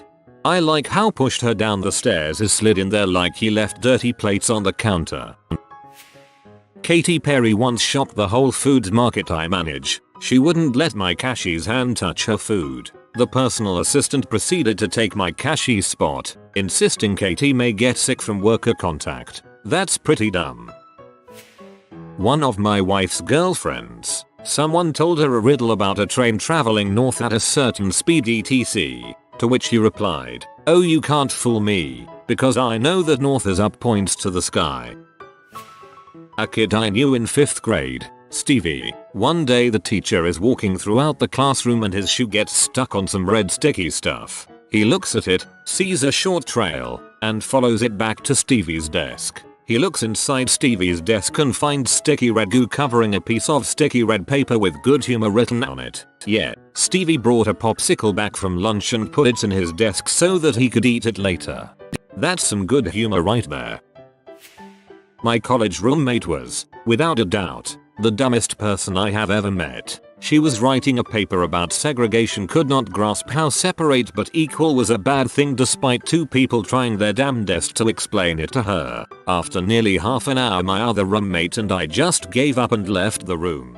I still wonder how she passed that class. And she once asked what the difference between legal and illegal was. She wanted to know which was the bad one. This girl now teaches elementary school. Her poor students. A friend of mine back in 6th grade learned only natural born citizens can become president of the United States. Says she can't become president as she was a C-section baby. Yeah, that's why she can't become president. No one will ever see this on a thread this old, but I once worked with someone who asked me if they make air conditioners, why don't they make air shampoo, and was dead serious. I once watched a girl at the gas station pump a Ford Focus full of diesel because it was the lowest price at the time. When I was 19, I waited tables with a girl who didn't know how to tell time. She was 18, fresh out of high school. Now, she wasn't like mentally retarded or anything. She was just really dumb. She also went to the kitchen and asked the cooks how to roll a joint. She explained that she had weed and paper, but couldn't roll it. Our boss was right behind and had to have heard her. The cooks told her to shut the frick up. She did stuff like that all the time, and she sat people at the wrong tables, messed up orders, and forgot her schedule and would be late, miss shifts a lot. Anyway, she had a scholarship to play volleyball at the university, but dropped out of college after she failed the athlete's drug test about 2 months into her first semester. I think she's in beauty school now. So do you speak Asian? What the frick, girl? What the frick? The worst part is she asked me that question twice that day. This chick I used to work with. Here's a prime example. I told her I was going to Ethiopia and she replied, "Oh my god, Europe is supposed to be beautiful this time of year." I also told her I was from Philly. I now live in California and she asked what state is that in? Boston? Maybe she misheard and thought you said Estonia. The dumbass that's always looking at me through the wall of my bathroom, mimicking everything I do. He just looks like a bee. You should fight him. I have a friend who one day asked with complete sincerity, "Who is this Al-Qaeda guy, and why is everyone so mad at him anyway?" A teacher I worked with as an assistant needed me to record myself reading questions aloud for a listening test. It took me almost 5 minutes of arguing to explain that screaming into the jack the mic plugs into wouldn't work. Some girl I randomly met in public who was fighting with her boyfriend and tried to drag me into it to back her up. She kept insisting that there were 52 states because Hawaii and Alaska were the last two. Dummy. But there are 49 states because Pluto is not a planet anymore. One girl in high school, let's call her Lisa, honestly thought that gravity didn't exist and the reason why we didn't just float away was because of our weight. Took about 10 minutes to explain that gravity gave us our weight. She then proceeded to ask if gravity could, in her words, break like a pencil. After explaining this impossibility, she finally stopped talking. The very next day, she confused Newton with Al Gore. No joke. She was really nice, though. What is the stupidest thing that ever came out of your mouth? My neighbor was leaving for a funeral. A close family member had committed suicide by hanging. We talked for a bit. I gave her my condolences. Then as she was leaving I said, hang in there. My ex-partner recently attempted to hang himself just a few weeks after the breakup. I was heavily involved in getting him help in the following days, and the amount of people that told me to hang in there was appalling. Probably more common than you would think, lol. I got off a red eye, very sleep deprived, and realized I forgot my glasses on the plane. I asked the very kind gate agent if she could go check my seat to see if she could find them. While she was gone, I touched my face and felt my glasses. I was mortified and apologized profusely when she returned. She was really nice about it though. To be fair, you could have been talking about sunglasses or perhaps a spare pair of glasses. Was at the dentist and he has me clench my teeth to look at my bite. He then says, any pain, to which I reply with no, with my teeth still clenched. He and the dental hygienist look at each other confused, so I ask him to repeat what he said. Apparently, he actually said open up, so he literally just said open up and I said no. Wanted to shrivel up in a hole and die. I was so embarrassed. They thought it was hilarious though. Picturing this made me laugh so hard I couldn't breathe. I kept trying to exhale and I couldn't. Thanks for that, lol. During my supermarket days, somebody asked me where the toilets were. I replied, we don't sell toilets. I still cringe. My mom had an opposite experience when she asked a Walmart, or some other large chain store, for the toilet and he directed her to the ones that were on display. I was student teaching and discussing my weekend plans to visit my cousin. One teacher said, oh, you're visiting your cousin? I thought you said you were going to visit your boyfriend. In an attempt to gloss over his mistake and communicate the sentiment of no worries, I instead shrugged and for some reason said same thing. Why whore. Chatting to a homeless guy on the street and he told me he was feeling unwell. I told him he should be at home, resting. It's been 20 years and the memory of it still brings me out in a cold sweat. What if he just laid down right in front of you? What a power move. What month is April in? I hadn't slept in a couple days and was trying to figure out what the date was. Some of the funniest ones come from sleep deprivation. High school quiz bowl. Basically Team Jeopardy. 9-letter word for said forcefully or excitedly. Me. Ejaculated. It was exclaimed. Ejaculated has 10 letters and while technically could have otherwise been correct. For example, the Snape ejaculated slug on meme. That nuance was lost on a room full of high school kids. Ejaculate. When I was doing a woman's taxes and asked her if she had any medical expenses for the year, she said, well, I had to put my husband in a nursing home last year. I said, that's excellent. Big time deductions there. Then I looked up and saw the look on her face and it still took me another 3 or 4 seconds to realize why she looked so horrified. I've never apologized so sincerely and completely in my life. I had a really hard time forgiving myself for that one. The important thing is that she got that deduction. Pulled up at Hungry Jack's drive-thru, ordered nuggets and a McFlurry. Hysterical laughter over speaker. Mom, it's a McFlurry, and this is Hungry Jack's. My teenagers still bring it up. McFlurry new at McDowell's. While out for a walk I admired a cute dog. I wanted to ask what breed it was but my brain wasn't working. Instead I asked what brand is your dog, which startled the owner and myself. My attempt at correcting myself resulted in me blurting out species, which only made matters worse. I was running once and saw a small flock of wild turkeys on a lawn. I yelled, turkeys, turkeys, at a family getting out of a car one house over. They just stared oddly. After, I realized that there was a fence between the two properties and they had no idea why I was yelling at them. I was giving a presentation about my club in high school, and at the end I wanted to invite people to come visit us. So I went to say stop by or say hi, but instead I managed to tell about 100 high schoolers to stay hi. Didn't know why everyone laughed till my friend told me what I said later. Bingput.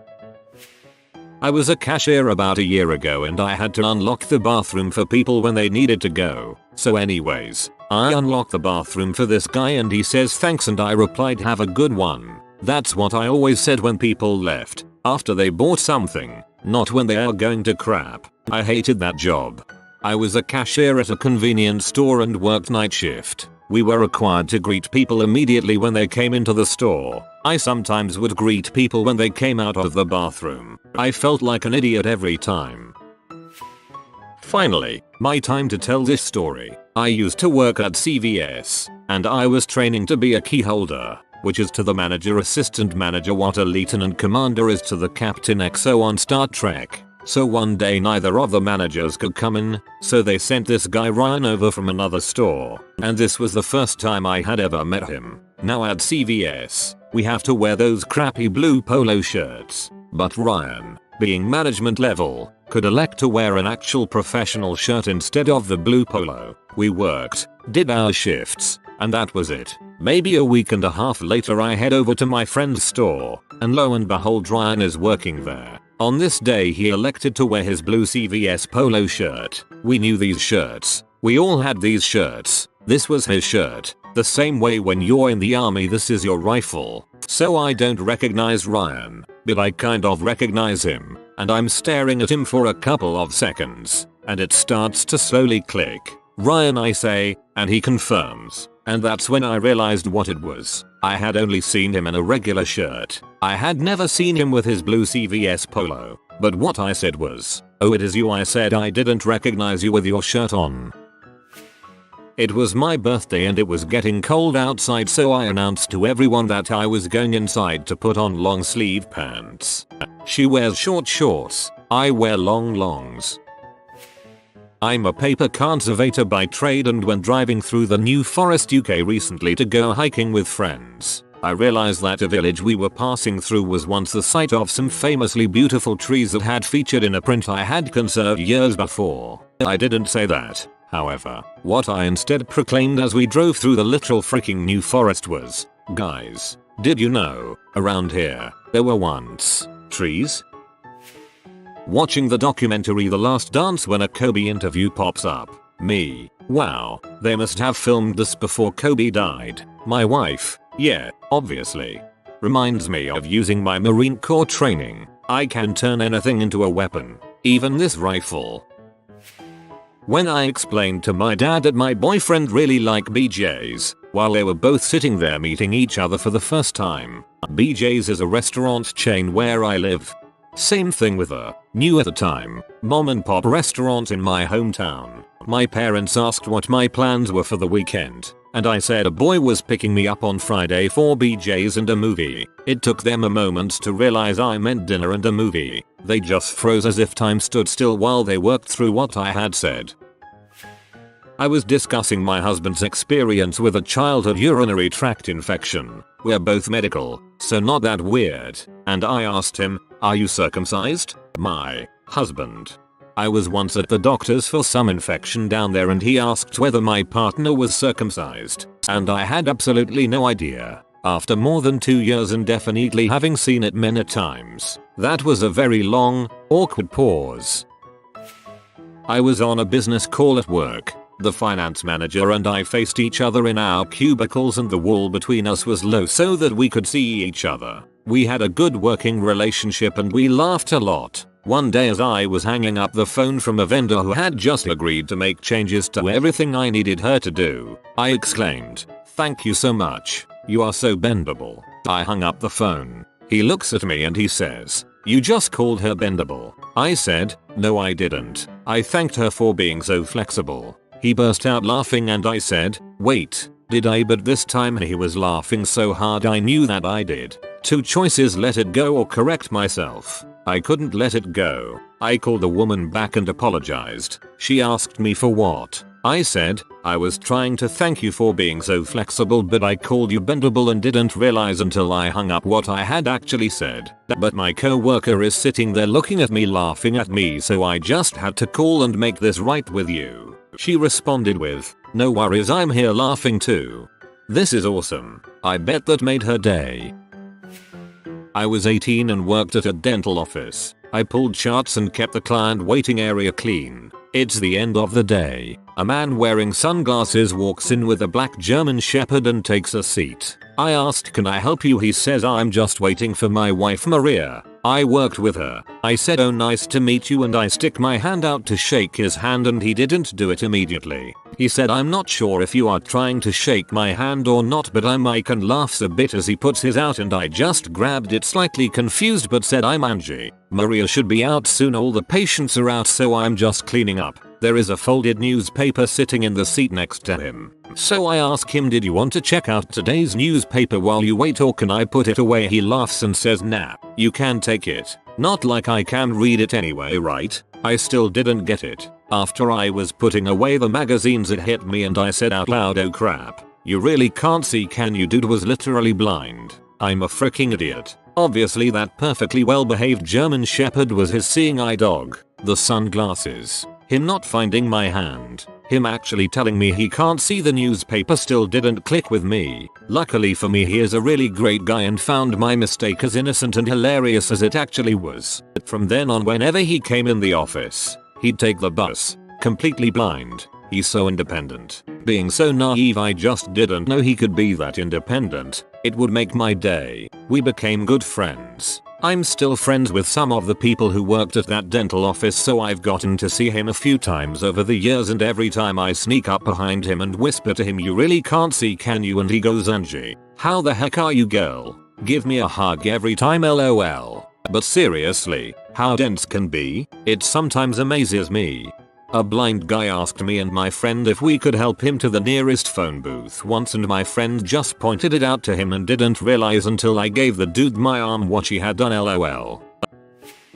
A couple of months ago, I got up and drove to work as usual. Later, my girlfriend texted me from home to ask me if she had left her sunglasses in my car. I told her I wasn't sure, but she could grab my spare key and go check in my car, which I had driven to work. Haha, I feel you. That would be the kind of things I'd say. A bit lunatic, eh? Probably the time I was on my honeymoon in Hawaii when I asked my new husband why there wasn't a bridge to Hawaii. I mean, if there can be a bridge to Alaska, why can't there be a bridge to Hawaii? Husband, there's not a bridge to Alaska though. Then how do people drive there? Husband, Canada. Canada is the bridge. Still just about die of embarrassment every time I think about that one. I blame a lifetime of the maps that show AK and high completely out of scale and in weird positions relative to the contiguous US. I was like 18 or 19 and still thought the term rabbit dog was rabbit dog, and I said that out loud in a car with my friends. I still remember the exact location we were driving by when it came out of my mouth because I felt so stupid. In my head I was wondering what 1 pound of water would look like in terms of volume. What I said out loud, however, was how much does a pound of water weigh? But steel is heavier than feathers. When the cashier said have a nice day, and I replied with no, thanks. Background, I wasn't thinking straight that day and thought they said do you want a bag? My first job was the concession stand at a movie theater. After ringing people up I would end with enjoy the show. It was so ingrained in me due to saying it hundreds of times a week that I would sometimes say it whenever someone gave me change when I was the shopper at a store. I remember being so embarrassed. I look back and get a chuckle out of it now, though. When I was a kid I would play the yellow car game, where you punch someone when you see a yellow car while on the road. Me being 10, I escalated it to anything that was yellow in and out of the car, carrying groceries, and I proceeded to smack my dad and proclaimed yellow orange juice. Stupid and possibly legally actionable. I attended a meeting at my old company and I turned out to be the only man there. The woman giving the presentation was having trouble connecting her computer to the big screen, so I pulled out my adapter and helped her get all set. She said you're pretty handy to have around, and I intending to convey nothing but my nerdiness, started to say, well, I'm pretty well endowed in the dongle department. As I started to say this, my brain belatedly realized how inappropriate this would be and cut me off, leaving me to say, well, I'm pretty well endowed. Fortunately, this only elicited a couple of awkward laughs and not an incident with HR. I've stopped myself multiple times from asking my parents how old was I when I was born. I just have an urge to ask that sometimes. Sorry if that's a dumb question. I was pretty young, so I don't remember exactly. I was working in a drive-in ticket booth for a fancy heritage park in Yorkshire when a car stopped at my booth with a young couple, a toddler and the cutest a corgi in the back. They asked a few questions about the park and asked if it was okay to ride a tricycle around the grounds. Me, being completely enamored with this dog, hesitantly said yes, and how I was so excited to see this dog somehow ride this tiny bike. It was for their toddler that I forgot in the back seat. We had a good laugh about it, but it was still a big smooth brain moment. Yeah, but I want to see the corgi ride a tricycle too.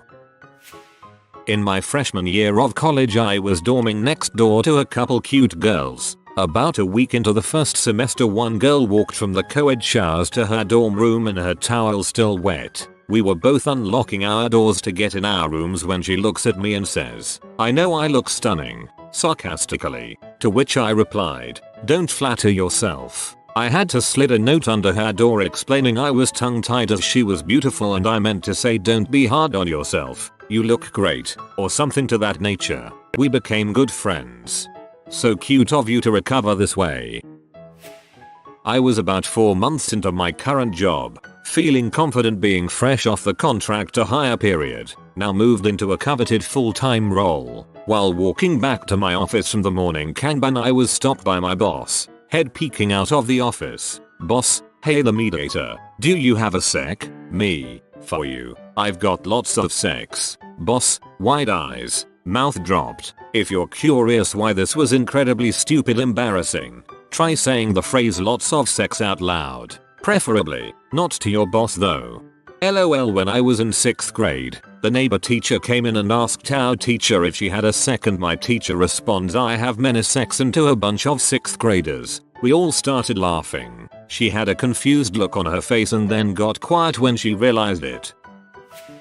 This just happened an hour ago. I'm in this cafe to leave a bunch of flyers I made. As I'm leaving, the waitress tells me she likes my perfume. Normally, I'd pick up on this as sort of a chat up line and politely diffuse, but because of COVID and a recent breakup, I'm just not in that mindset at all. So I just blurt out, "Yeah, I put on extra because I didn't shower today, and I sweat a lot." Like, I can't even freaking cringe at myself. I'm so horrified. Even if she was just being nice, I'm now a weird story she can tell her friends. I'm such a freaking moron. I would give you a hug, but someone told me you have a sweating problem and haven't showered today. It was cloudy enough that I could see the shape of the sun behind the clouds. I, crap you not, looked at my husband and said, "Oh, I didn't know there would be a full sun today. Like a full moon, but the sun." The look my husband gave me had me reconsidering that master's degree I have. I don't understand why people place bets on who wins. Why not just place bets on who loses? Yeah, took me a minute to register what I said. This is actually kind of a thing for horse racing. Obviously in one-on-one sports it doesn't make sense, though. One of the many that I can actually remember because my husband will never let me live it down was being at a farmer's market and reading a handwritten sign out loud that said "Papa yeah," and then asking my husband what it was. "It's Papa," he replied. I feel like Papa Yor could definitely be a rapper or DJ name. Little me, talking about a baby dinosaur fossil. It would have lived longer if it hadn't died. I meant that their lifespan was a lot longer, but I recently started a new job at a bakery and we got a box of cakes that came in.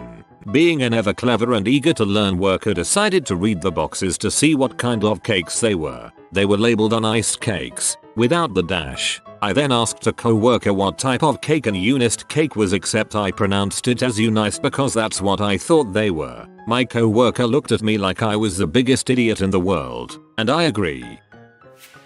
I was playing on my phone, extremely focused, and I sneezed. Couple seconds later, I said bless you, and no, I was not alone at the time. I do that sometimes with a thank you at the end and people just look at me. I was wondering why they had shut the gate at my kid's school and I looked around and saw heaps of crows and I said to another parent probably shut the gates to keep the crows out. As soon as it left my mouth I remembered they can fly. The other parent lost it laughing and I wanted the floor to swallow me up. It's only embarrassing if you make it that way. It was a good joke if someone laughed at it. I worked in politics in the early to mid 2000s. I'm in DC. We were going to the White House for a photo shoot with the Potters and some legislators. I was one of a few folks taking the pics for the people from my state. I walk up to a gate, not necessarily the right one, and a uniformed Secret Service officer with an automatic weapon and ask where's the Oval Office I'm supposed to shoot the president? He dongs his head to the side, and I'm immediately like that was a really stupid way to ask that questions wasn't it? He deadpan said yep and you couldn't see it even if I told you. I explained I was supposed to enter on a certain side and I was trying to figure out where. He made a gesture in a direction. I thanked him, apologized again and walked away. I hear him laughing behind me as he radioed the other gate. I got to the proper gate and the agent looks at me and says well you must be our shooter and snickers. I replayed that in my head a 100x over.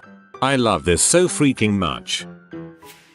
Once a friend was taking a graphic design class. They asked me for my opinion on a project they was doing. They had to design road signs. They asked me if they should have a hand on the sign or the word stop. I said you should have the word stop because blind people can't see the hand. They then looked at me and asked you know blind people won't be able to read stop either? I thought blind people could somehow read letters like a normal person, but couldn't see anything else. When I was living up in Fairbanks, I was out driving with my parents one day. There was a truck in front of us that had a decal on the back window. It had the word home written, except that the O was replaced with an outline of the state of Alaska. My dad says, "Oh, that's cute. They replaced the O in home with Alaska." My response, "Thanks for explaining that, because I had no idea what Alaska meant." To be honest, that's the best response you could have given. I was a waitress a lifetime ago. One table asked for some crackers for their toddler until the meals came. I got busy doing something else and only remembered the cracker when I passed the table. I yelled crackers as I walked past by the table. I'm black. The table was a white family. I yelled crackers in the middle of a busy restaurant in Mississippi. You could hear a pin drop. Luckily the family laughed and I wanted to die. I still think about it when I try to sleep at night. I used to swear that pigs can't walk backwards. I'd heard it somewhere when I was little and it made sense as to why they're associated with New Year, they only move forwards. I apologized to all the people I passed this ridiculousness onto over my life. I never heard pigs being associated with New Year. Family member died. Cousins came to the funeral. Me. Did they know this woman? It's my dad's sister's children who are my cousins. The woman who died was on my dad's side of the family. What is something you did when you were younger that you are still facing the consequences of? I was taken from my mom at age 10 and put into foster care. After a while social services found my dad, who left right after I was born and who I had never met. Eventually I was asked who I wanted to live with, my dad or my mom. I said my dad, because I had always wanted one and being torn from my mom basically severed our bond through trauma. It turns out he and my stepmom were abusers and I was abused for 6 years before I ran away. Still haunts me to think who I would have been had I chosen my mom. Now I'm estranged from them all. This isn't your fault. Your dad and his wife are terrible people. I had a bad habit of biting my nails and not washing my hands when I was about 10 years old. I got pinworms twice and to this day whenever my butt itches I have a moment of panic. I was working 40 hours a week while still in high school. After 6 months of non-stop work, I fell asleep behind the wheel and I lost my leg. Flew off a water slide while goofing off. Landed on concrete. Left hip still hurts to sleep on 20ish years later. It took at least 10 years before I told my mom what happened. I sprained my ankle on a treadmill when I was 13 and I was too stubborn to let it heal properly. So now, nearly 15 years later, I can't walk until like 10 in the morning a couple times a month because my ankle is still a wee bit fricked. I started working on a farm when I was 16. Worked there for nearly 10 years. The way we sort of crouched over to pick herbs for 6 to 12 hours a day fricked up my spine. I have trouble standing for more than 10 minutes now. I also now understand why my grandmother, who worked on farms for more than 50 years, pops painkillers like candy. Smoking. It's difficult to quit smoking, but definitely not impossible. I smoked for over 10 years and then quit after I made a personal plan overview, which positives things does smoking provide and which negative, and then I planned a day to quit. Smoked as much as I could before that day, but ever since I haven't smoked a single cigarette. That day was 7 years ago. You can do it too. Good luck. I listen to music way too freaking loudly. I'm 37 and I absolutely need hearing aids. I'm not deaf, but if there is even slight background noise, everything sounds incredibly muffled. Sometimes I have to ask people to repeat themselves 3-4 times. I have the same problem, sort of. I think mine is just my brain focusing on the wrong sounds occasionally. Not making it a point to work on my social skills. I was a bit of a loner in school, really shy. Now I struggle to make conversation with co-workers without feeling immense levels of anxiety. Worry that without this skill I'll never really get ahead. Don't worry, social anxiety is something that can be beat. You just have to keep trying and not beat yourself up when you mess up. Success in work and life is nothing but a construct of the mind. As easy as it is to fall into this mindset of needing to be successful as early as possible, it's not a race. Everyone's circumstances are different. I had a treehouse that was about 10 feet off the ground and I would regularly jump out of it. Being an idiot, I wouldn't brace myself when I landed because I thought I looked cooler doing it that way. Just straight up land on my feet without so much as bending my knees. Well, guess who's got crap knees before they've hit 30? Let others' opinion matter over my own. It created havoc with my self-esteem and created anxiety. Whatever I achieved, it seemed it was because I was lucky. Now I don't know who I am and what I could have been. Overeat and eat poorly. Please teach and demonstrate nutrition and exercise to your kids. It is so freaking hard to defeat a lifetime of bad habits when you're in your adulthood and already feeling the effects of ill health from years of bad eating habits. And no, I don't just mean force them to eat their veggies and thus just create a totally negative relationship with healthy food. You have to find ways to make their importance clear and introduce new ways of eating healthy. Don't just feed a kid whatever they want whenever they want. I see that so much and the end result is not good. Overspending. Got a credit card as soon as I turned 18. It had a limit of £5,000 and I was not financially responsible. Cut a long story short, more credit cards, horrible cycle of debt, had to dig myself out of it. I got out of debt at 32, lived paycheck to paycheck for a while. I'm 37 now and this year is first year of my life I have savings. If anyone out there has crippling debt, don't feel hopeless. There's always a way out, even if it takes years. You can do it. This is where I am at the moment. It's good to hear there's hope. I've actually ended up getting my dad to lock my credit card in his safe so I can't access it. Gave my legs for a stranger's life during a 16-car pileup. 8 years and 17 surgeries later, I can kinda walk again. My life is in complete shambles. I've gained 100 pounds, and I lost my career. A really freaking good one. I couldn't stop lying about things I had done because I was so worried people would lose interest in me if I didn't seem super interesting. Until I lost track of my lies and couldn't stop. I ended up burning bridges with a lot of awesome people that I may have been great friends with, who we shared so many commonalities, awesome personalities, people I genuinely liked. I literally have no friends now and have trouble even being able to hold conversations with anyone anymore. I did it to myself, and I regret it so much that I have dreams about things turning out differently all the time. It sucks, and if I could go back in time, I'd grab younger me's tongue immediately and tell me people liked me and wanted to be my friend, even if I felt like I was boring or not pretty enough. I'm glad I said this. Finally, I had to say it somewhere. It's been driving me crazy when it finally hit me how deep and insane it had gone. I can relate. It's like, sometimes I cannot really control when I lie. It just comes out of my mouth before I can stop it. I desperately want to change. I don't like lying, but I become the very own thing I despise. Had a drug problem. Got clean at 21, roughly 10 years ago. Looking to get a government engineering job, but the government has different ideas on it. It seems unlikely I will be able to get a security clearance. I don't want to complain though, because I know plenty of other people who still have their drug problems. I know I'm just lucky to have been able to get on with my life. Anyway kids, I suggest going to therapy instead of doing drugs. I went to therapy instead of doing drugs. They diagnosed me with a whole Twitter bio worth of mental illness, which ended my career, military, and prevents me from holding a security clearance, so I can't do what I used to do, on active duty, for the civilian side. But at least now that I'm unemployed and marked a lunatic, I can go do all those drugs. From age 16 to age 23 or so I was on the Depo-Provera shot for birth control.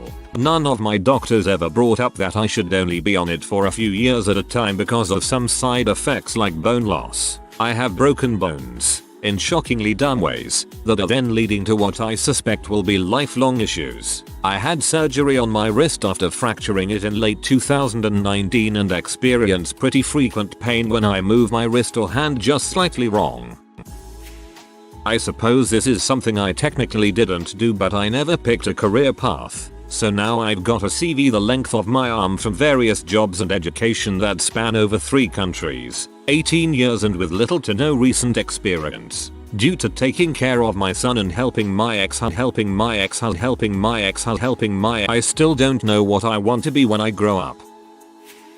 After finishing college, I stopped playing sports. I've always been a bit on the stockier side, but through high school and college I was very active in several team sports. Soccer, volleyball, floor hockey, so I had a lot of muscle on me too. I didn't do any kind of exercise, beyond just moving around for work and walking my dog twice a day. For 12 long years, I grew fat, unhealthy, and in poor shape.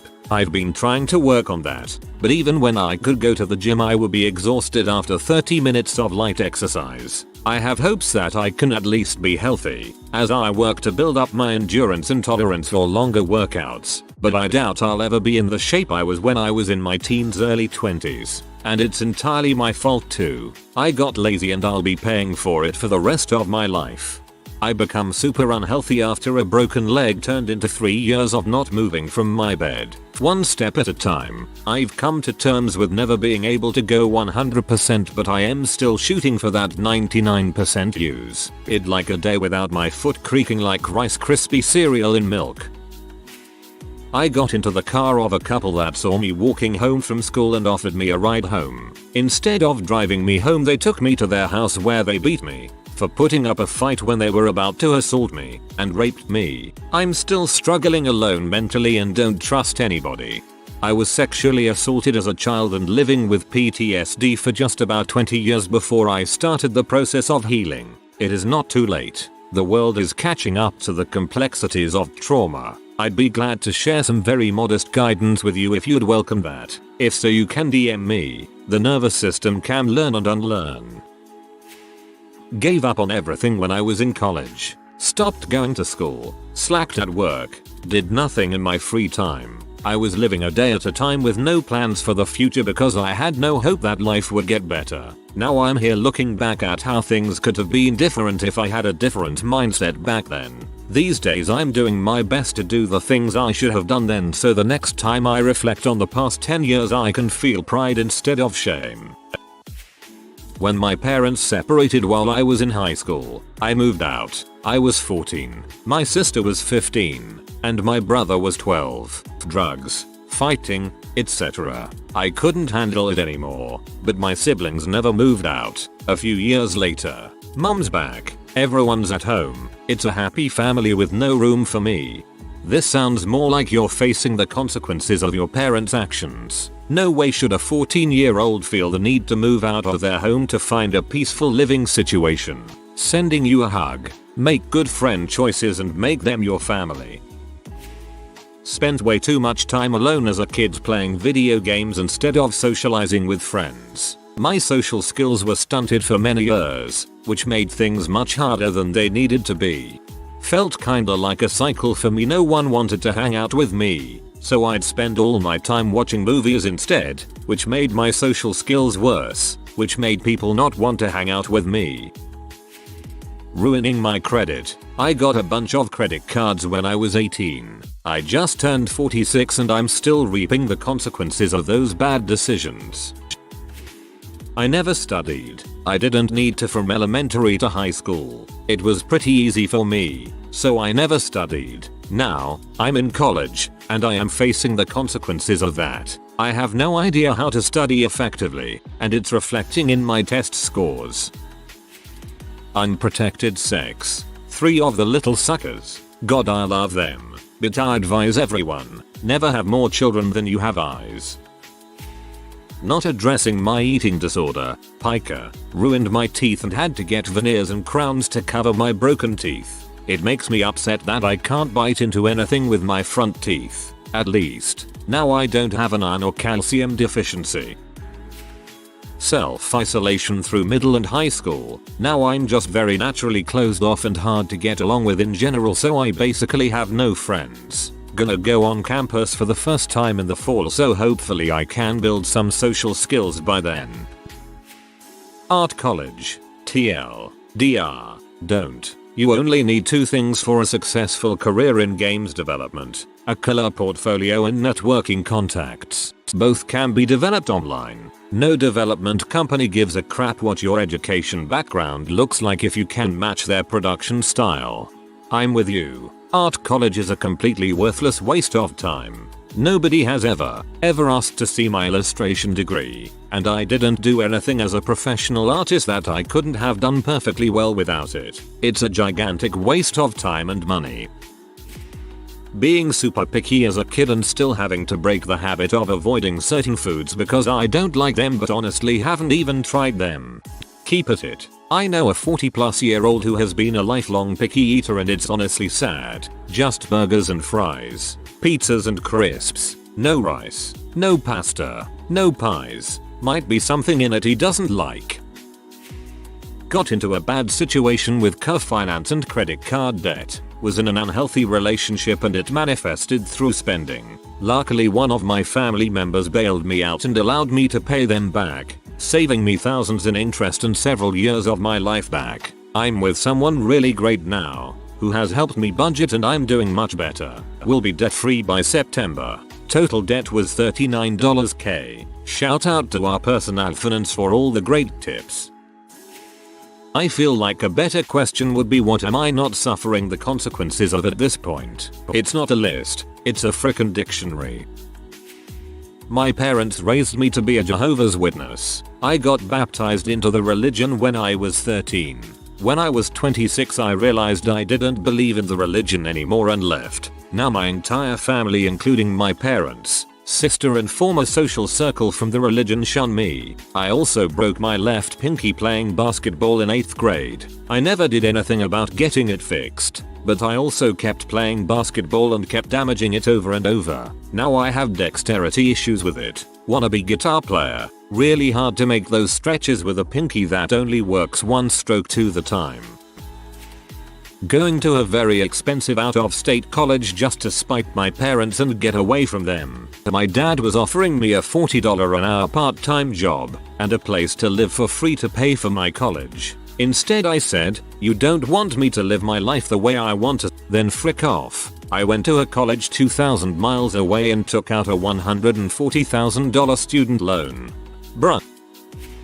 Accidentally touching a girl's bum when I was 16. Her boyfriend decided to headbutt me for it, leading to breaking my nose. I am 36 now and I'm still suffering on a daily basis of the messed up pipe work up there. My nose holes are closed up still. That's probably not the right word. You're looking for nostrils. Dislocated both kneecaps 10 months apart. Knees will pop out and in every now and then, which hurts like a son of a bitch. Starved myself since I was about 12 because I wanted to be super thin. which absolutely destroyed my metabolism. Ironic. Oh, here it is. Me. Had an eating disorder at 14 that flipped from anorexia into binge eating, and at 24 I'm still trying to fix the binging. Didn't keep up exercise. I was so fit in my youth and let it slip. I rode on that young fitness throughout my 20s and even 30s. But in 40s it really comes out. Stay fit. Oh dang.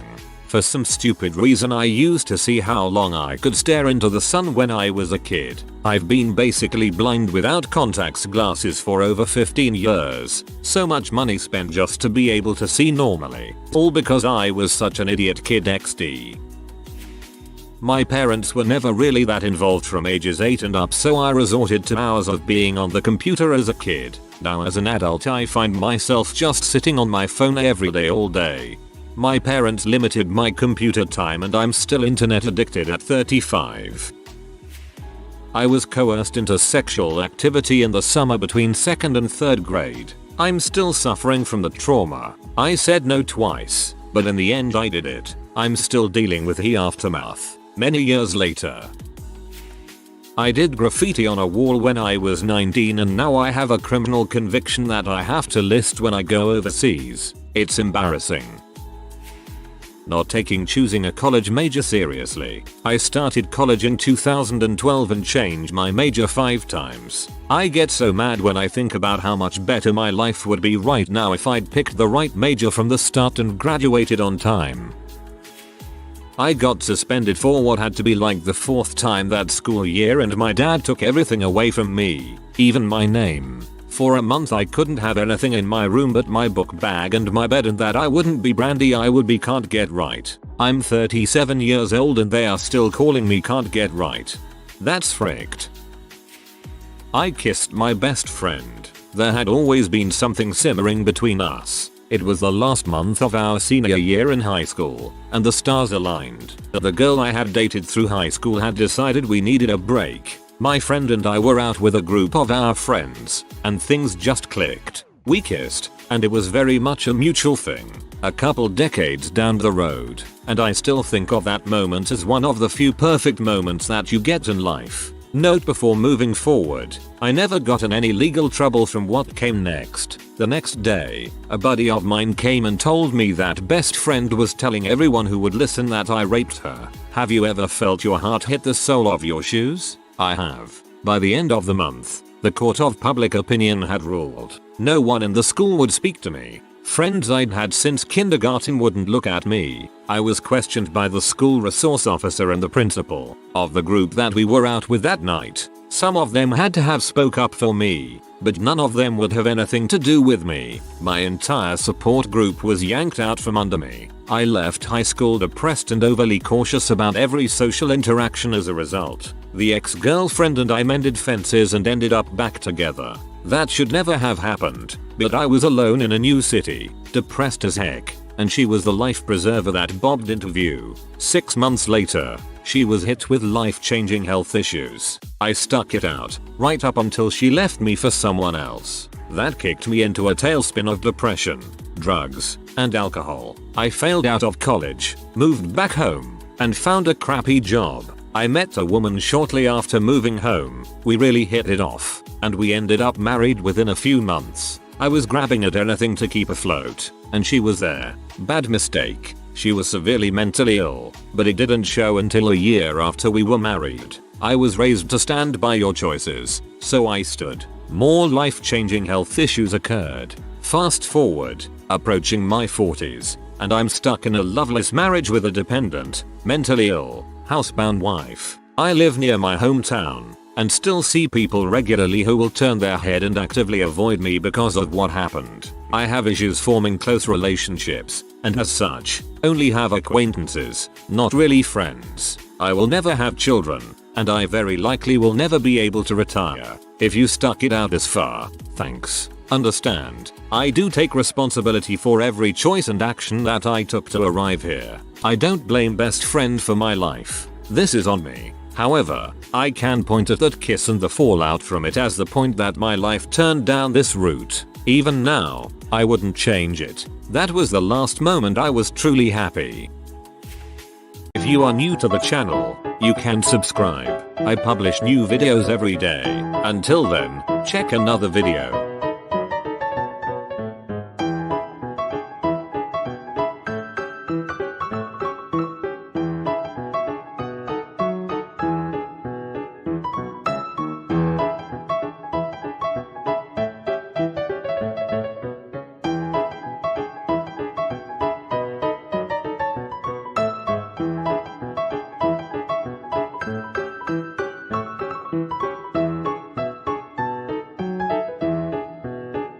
Bye for now.